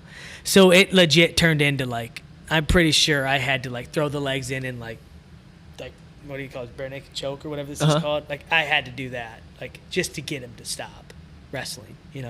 It became, and I remember it kind of felt, looking back, it felt like where we were both trying to choke each other, and like, I don't remember exactly what, just rolling around and basically just thinking like, I just got to get a lock. I just got to get a lock and just choke the shit out of them, because this is the only way this is going to stop right now, And then I remember getting up and then they're like, all right, line up for sprints. And you can't run. It was like a joke. It was like you're just walking. Because your feet, imagine again like gelatin on the ground, because your feet are soaking wet, the mat. I remember directly after that, like running these sprints where I was just walking, not because I was tired, but just like it was like walking on ice. Does part of you miss these crazy times at all? It sounds insane, but I'm sure it built relationships like you wouldn't believe. I don't know, miss them. I don't know if I would desire to today do that exactly, but I do. I do the exact same stuff. I'm a wrestling coach, which means through osmosis, I still get to wrestle. Like, if I have the desire to just let it rip tomorrow and go, do that same thing I just described to you, I can do it. I can just go grab someone and just start going and see if I can make them quit, I can do that. I have the ability, So yeah, I wouldn't say that I miss it necessarily, but I don't know. It's again going back to where I was, which is, to me, it's exciting that we're getting that team where I'm gonna, we can start doing that sort of stuff and we can start challenging them. And there's, you got enough hard-headed guys on the team that you're gonna get. Not that you want fighting, but you want fighting. You want everyone in that room to care enough about being the best that they'll fight for it, right? It doesn't have to be with your fists. Like, you emotionally, physically fight to be the best, Right. And when you get there, heck, who knows how high you can go, right? Because you're just going to keep doing this with each other, right? And I think that was the biggest thing we had going. I talk about it a lot when you talk about leadership, you talk about teams, you talk about how you build teams.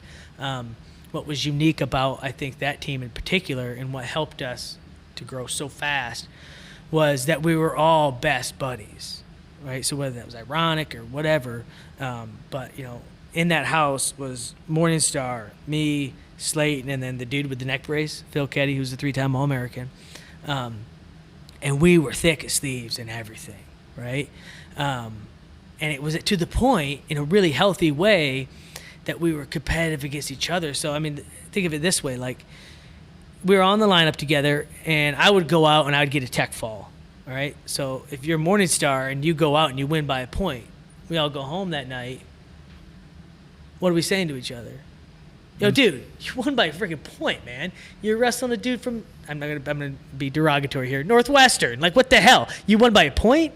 Like, get your crap together. What's wrong with you? And then Ketty got a major, and he's like, yeah, dude, I got a freaking major, and my guy was ranked. And it was in a positive way. Does that make sense?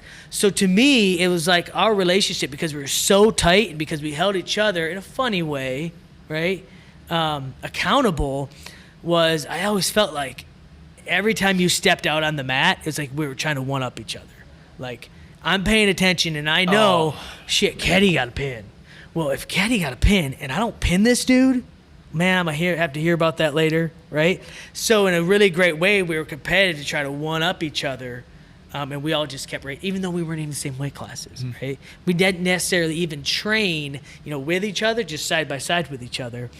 But because of our relationship that we had, I felt like we all pushed each other to get better, right? That's like the most conducive thing to the male psyche, is friends that are striving to one-up you. It's like nothing makes you get better and better. Yeah, is it ever going to be okay if I'm like, I say this again, this is me coaching coming out of me here, like, if I watch you for 2 minutes stall at the end to win by 1, like, you ain't hearing that down, dude. Like, I'm gonna hold you against that, dude. Like, are you kidding me? You could have definitely took that guy down 3 more times.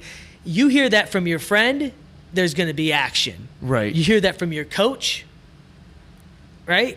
Maybe, right? But you've also heard me say that 100 times, right? But the minute your best friends around you are sending you the same message and you're buying it, right? Like, you're not pissed, you're not butthurt, you're not angry. You're like, no, you know what? I'm going to show you, right? That's a positive environment, and that, to me, can really help a team grow, right? Mm-hmm. But that stuff, it happens organically, right? Like those friendships got to be built. You can't force kids to like each other, But so that was one really unique thing I think about, that time period, So. And now, at your time at Iowa, it almost seems like a small part of your career in a weird way. Yeah. The 2 national titles.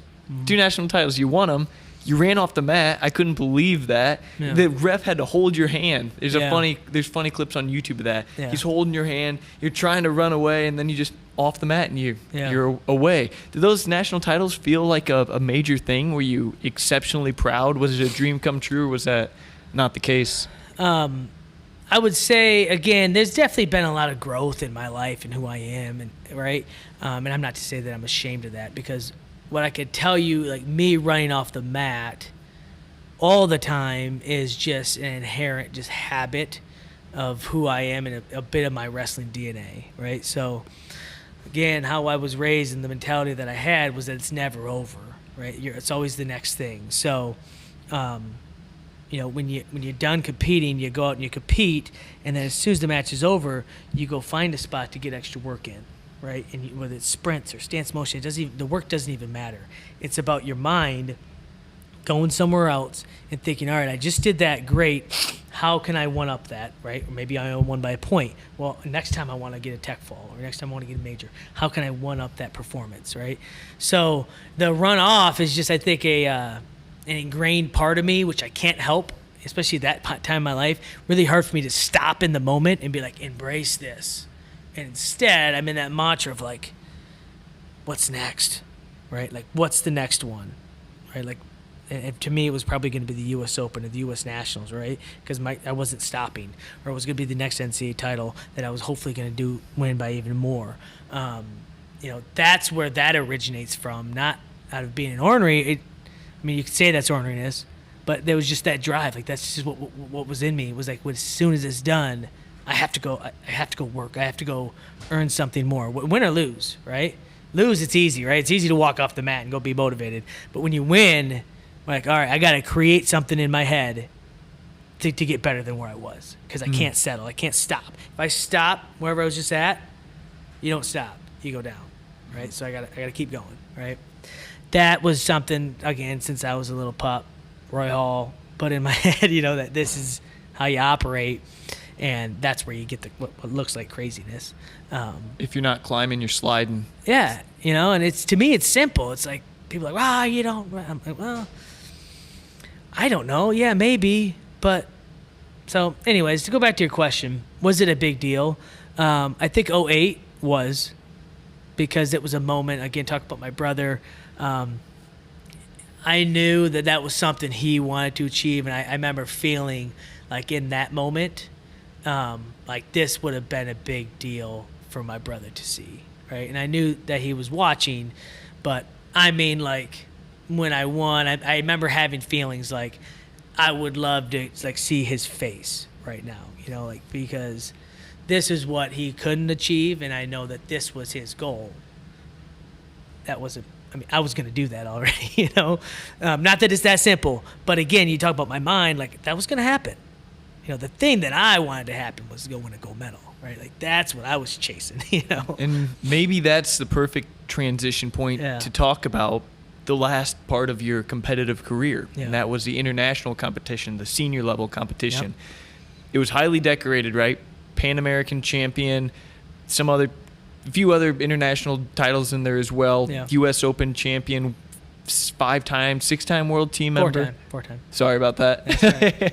And many other titles that are incredible. However, what I've heard you say about that more than anything is basically that you didn't win the big stuff that you wanted to win. The world titles, the Olympic titles, being on the Olympic team. Yeah.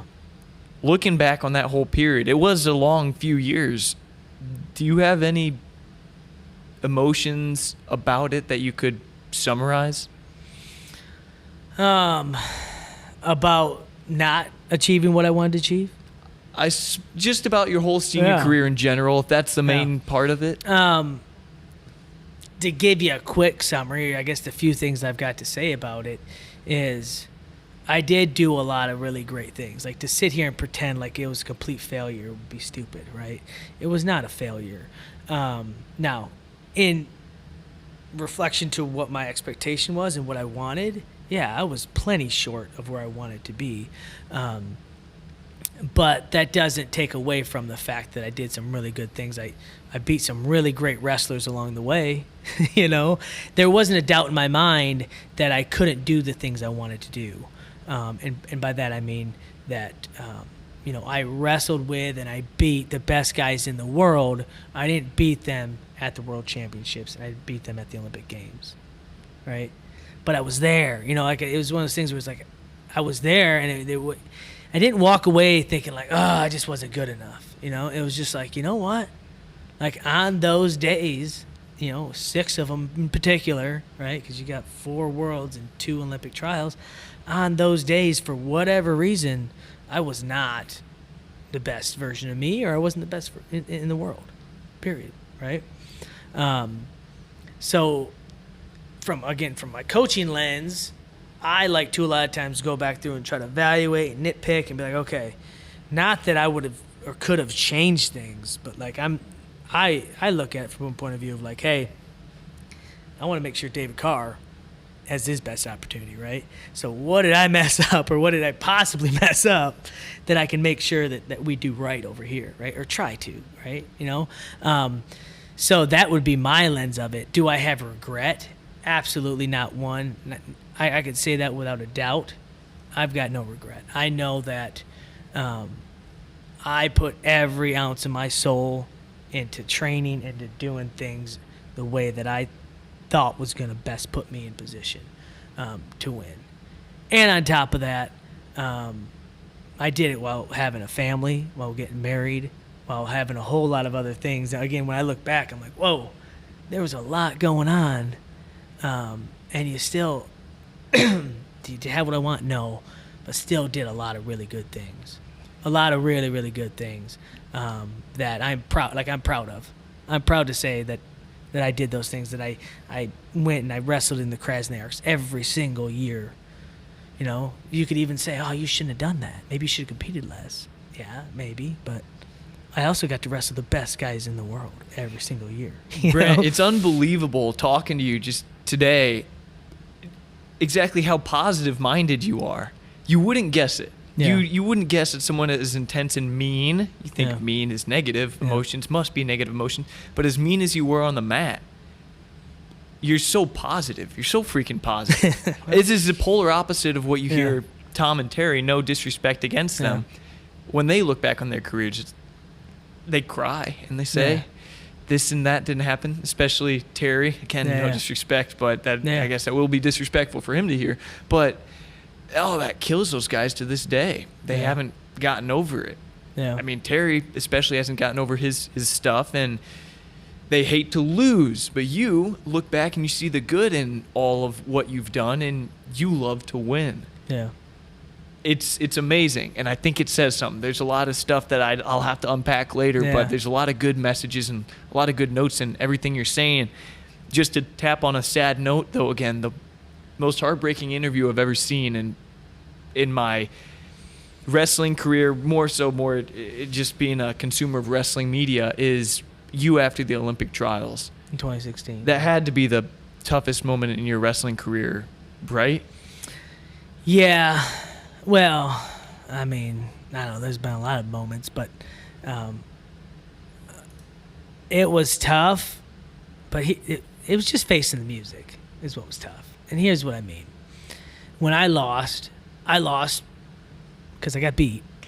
But I lost for the same reason that I freaking lost a lot of wrestling matches, which is everything that, I was talking to a coach about this the other day, right? Like, my mentality that served me so well also bit me in the ass so many times, right? The mentality of, like, don't settle, don't win by one, don't always pursue, always build. You know how many matches I won because of that? A lot. You know how many matches I won I probably had no business winning? Probably a lot.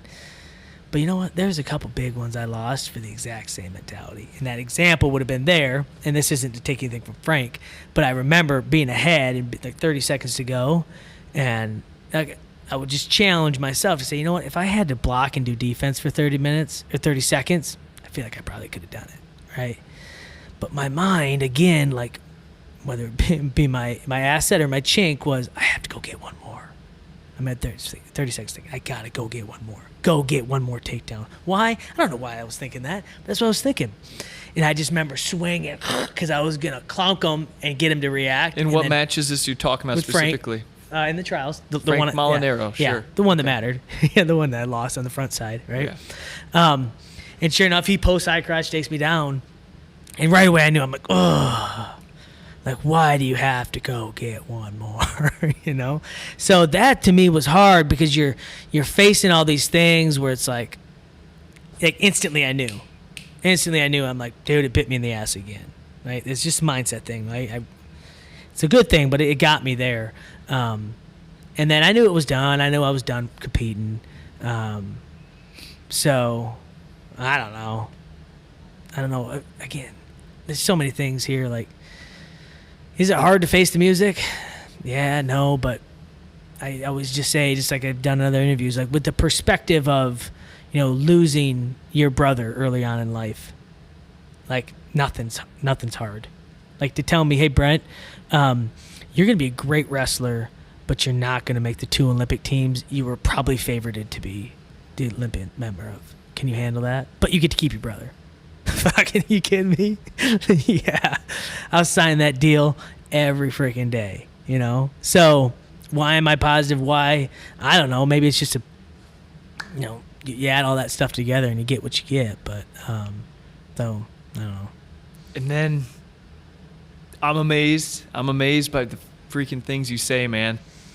Your perspective on everything is, you must have put a lot of thought into this, or maybe you didn't, and again, it's just one of those things, you're wired that way. It's incredible. Mm-hmm. We're about to wrap this whole darn thing up, but I have a few rapid fire questions I'm just curious about, but I also want to say, and now you're channeling all that energy of whatever sort into your coaching, it seems, because you want to make sure David Carr gets what you didn't get. Mm-hmm. You want to teach maybe, hey, maybe you're up a bunch of points in an important match. You got to know when to not shoot, or when to not overemphasize your club. Yeah. Things like that. But it's just impressive that you're using what could have been pain for other people if they weren't so right-minded as you are, what could have gone and made them resentful, you're using for the absolute right ways. Yeah, I just respect that a lot. Yeah. That's really cool, and I know the guys here are probably just so thankful for it. And before I say thank you and wrap this whole darn thing up, few questions. Yep. Let them rip, man. Your family, we didn't even talk about your family much, and maybe you'll say a little something extra about them. Your wife, I assume she has her PhD now. Mm-hmm. She's a doctor in something. You have your kids. You were able to, thank God, turn to your kids after the Olympic trials even. You still have them here in Iowa. This isn't a rapid fire. How important are they to you? My kids are everything to me, as they should be, most parents, but I love it. They're getting older. I've got a 9, a 7, a 5, and then two all boys, and then going to be a 2-year-old daughter. So it's awesome to me to watch them grow, and they're getting to be that age where I'm starting, they're getting their own personalities. They're really starting to grow up. So that's a ton of fun. My wife and I thoroughly enjoy, I think I would say that we all have our guess of like what our kids will turn out to be like. And it seems like every year that passes, they just keep surprising us. So yeah, really important to me. Really try to. What's fun about in this environment and working a part of university is that they get to be a part of a lot of it. Even though I do have to travel quite a bit, whether it's for recruiting or whether just for my job, they still get to be a part of a lot of it. They get to be a part of the recruiting weekends that we have here on campus. I try to, I don't bring the boys to practice a lot, but they're getting to be to that age where they're like, I don't need to have my hands on them. I could bring them, I could sit them and say, hey, if they want to come, they can sit and watch.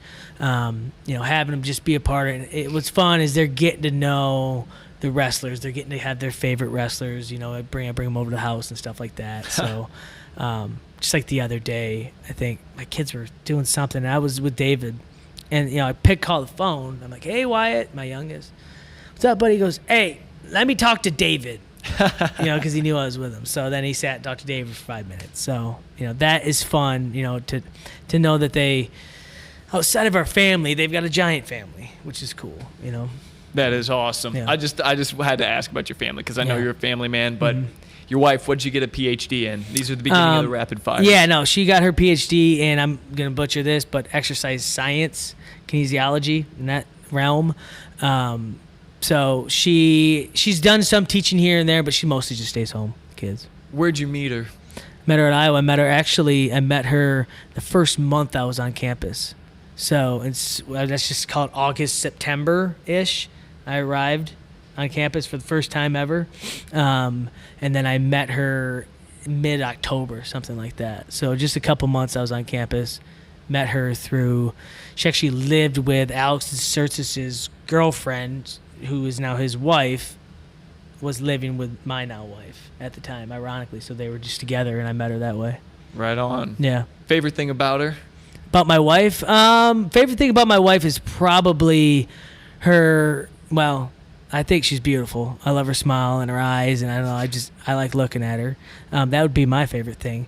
But also the way that she pushes me, the way that she holds me accountable, and she's damn loyal. I remember a couple particular instances, and I'm not going to tell the story exactly, but I remember just like having some things happen where I just remember thinking to myself, like, wow, like this girl is loyal to me. She's got my back. Like, even when I'm wrong, she's gonna let me know I'm wrong. But even when I was wrong, I felt like she was loyal to me and she wanted what's best for me. Period. There was no, and that's awesome. It was powerful to me, where I was like, geez, like even against my own will, like you're looking out for me. Even if I'm not looking out for me in that certain circumstance, which was something that I think when a couple of those things happened, I knew I'm like, man, this is the girl for me, so. That's pretty special. Yeah. I didn't expect to get that type of answer. Yeah. Toughest guy you ever wrestled? Ooh, that's a good question. I'm going to say Garzon. I always say Garzon, a Cuban. And I only wrestled him once in Cuba. And the only reason I say toughest is because I always joke, because we have some Cuban guys in our team now. I remember wrestling him.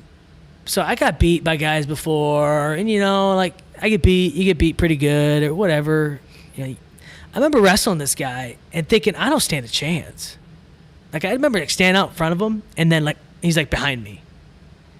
And like being like, how did you just get behind? And I just go to my belly, right? And then, all right, well, I don't know what happened there. Wrestle, boom, he's behind me. Like we had a film. We had paid these little kids to video. You pay them $100 to film.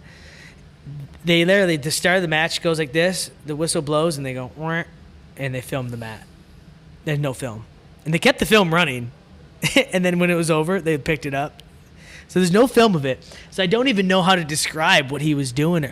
But it was the one time I wrestled him. I was so excited because I don't know if you know the history of Garzon, but he was great, like really good, but he always throws matches, which I don't even blame him for because they're so poor. Like he would get to the quarters. Oh, Cuba, of course. Cuban, from yes. Cuba. Yeah, but he was great. I remember my first Worlds in Moscow, it went let me get this right, the Olympic gold, world silver in Garzon, and he beat them all. Got to the quarters or semis with the frickin' Russian, stood there, did nothing through the match, and then the Russian makes the finals. So it was interesting perspective for me because you talk about, like, I never won the Worlds. Well, dude, it's a random draw, right? So the best two guys in the Worlds the last 2 years in that quarter bracket, they didn't place either. And not that it was a consolation prize or anything, but it was like perspective for me. I was like, all right, you just like the World Championships finds out who the best guy is. Doesn't find out who the second best guy is or the third or the fourth. It's the best guy, right? Because the second best guy in the world could have wrestled the best guy the very first round. Does that make sense? Right. Like it could be matched up that way. Either way, he was unbelievable. So I was so excited to wrestle him, and sure enough, he kicked my ass. Like I remember walking away being like, I wasn't qualified for this match. Like it was bad. What about college though? Who toughest college guy? I mean, it's easy to say Caldwell, but not really, and it's not disrespectful. But our matches were just like highlight reels, which is exciting. But like, I don't know. To me, that means any given time it could go one way or the other. To me, the toughest guys to wrestle were like the Palmer type guys, you know, because it was just so hard to just get a takedown because they're just so defensive that just made it really hard because you knew every time you went in the match, you knew like, all right, like there's going to be a takedown. Like, when are you going to get the takedown, right? You got to keep him off. You got to get – because it's not going to – he doesn't open himself up for big scoring. You know what I mean? And that's not a ding against him. To me, that was always the matches that I kind of dreaded were the ones where I knew it was going to be like a close match. Right. Compared to – like, I'd wrestle Darian all the time. You kidding me? We're gonna throw it out there? Yeah, let's do it, Huh. I've got a pretty good feeling that I'll end up on top most of the time, but, obviously not that one. But. Right. And you ever considered MMA? No, I haven't considered MMA. I haven't been approached about MMA either, though. Probably a little too late in my life now. I would say I may have tried it. Like, let's just like reverse our worlds like it doesn't exist. Where we are now with MMA, and I am who I am, and I get through in like 2012, 13, 14, something like that. If I get approached about that point in my career, and someone legit is like, puts like a real contract in front of my face, was like, hey, here's a path to success in MMA. Do you want to try it? I probably would have. Maybe. I don't know. I could say that now. But it would have been, I don't know. Obviously, I was pursuing trying to be an Olympic champ, so I wasn't even concerned. But I'm not going to say I wouldn't have tried it, but I don't know. I can't punch, dude. Like, it's bad. Like, I don't know. It's bad. People swear. They're like, oh, you could learn. I'm like, listen, I'm not a fighter. I've never been in a real fight in my life, whether you believe it or not. I'm not a fighter, and I've been punched like twice, and both those times I went blacked out. So I got a feeling I have a little bit of a glass jaw too. So you've been punched and knocked out before? Oh yeah. Who was it? My St. brother. John? Oh, my brother. Geez. Okay. Oh, yeah. Laid me out. Just one. Wasn't even. It was just in the wrestling room, but he just swung in, and I just limp knees just poof, went out. All the times you've been knocked out's been chased? Oh yeah. Yep. And legit. Like, I remember waking up being like, what the crying. I cried a lot in the restroom, so that wouldn't be unique. Again, it mattered to me a lot, so I was emotional. Wow. Oh, my gosh. Oh, is there one more question? Yeah, sorry. No. Too much. No, you don't. You kidding me? They've been a fantastic guest so far. I don't think I have anything else. I probably did. I'll kick myself after this, but Brent Metcalf, your life's a movie, man. What a story. Yeah. What a story. Yeah. You live, eat, and breathe excellence. You have an incredible mind in you as well. So positive. This is going to be a really great episode, and I just can't tell you how much I appreciate you letting me come to this beautiful facility you got here at Iowa State University. We're right by the football field, and let me come talk to you for nearly 2 hours now. Yeah, absolutely. You are the man. I've learned a lot, and Perfect. Thank you. Yeah, you bet. My pleasure. All right. Yep. Okay, and thank you everyone for watching and listening to that episode of the Paul Garcia Show. If you enjoyed this episode, please like, share, and comment on this video. And until next week, God bless. I'm Paul Garcia. Thanks for watching.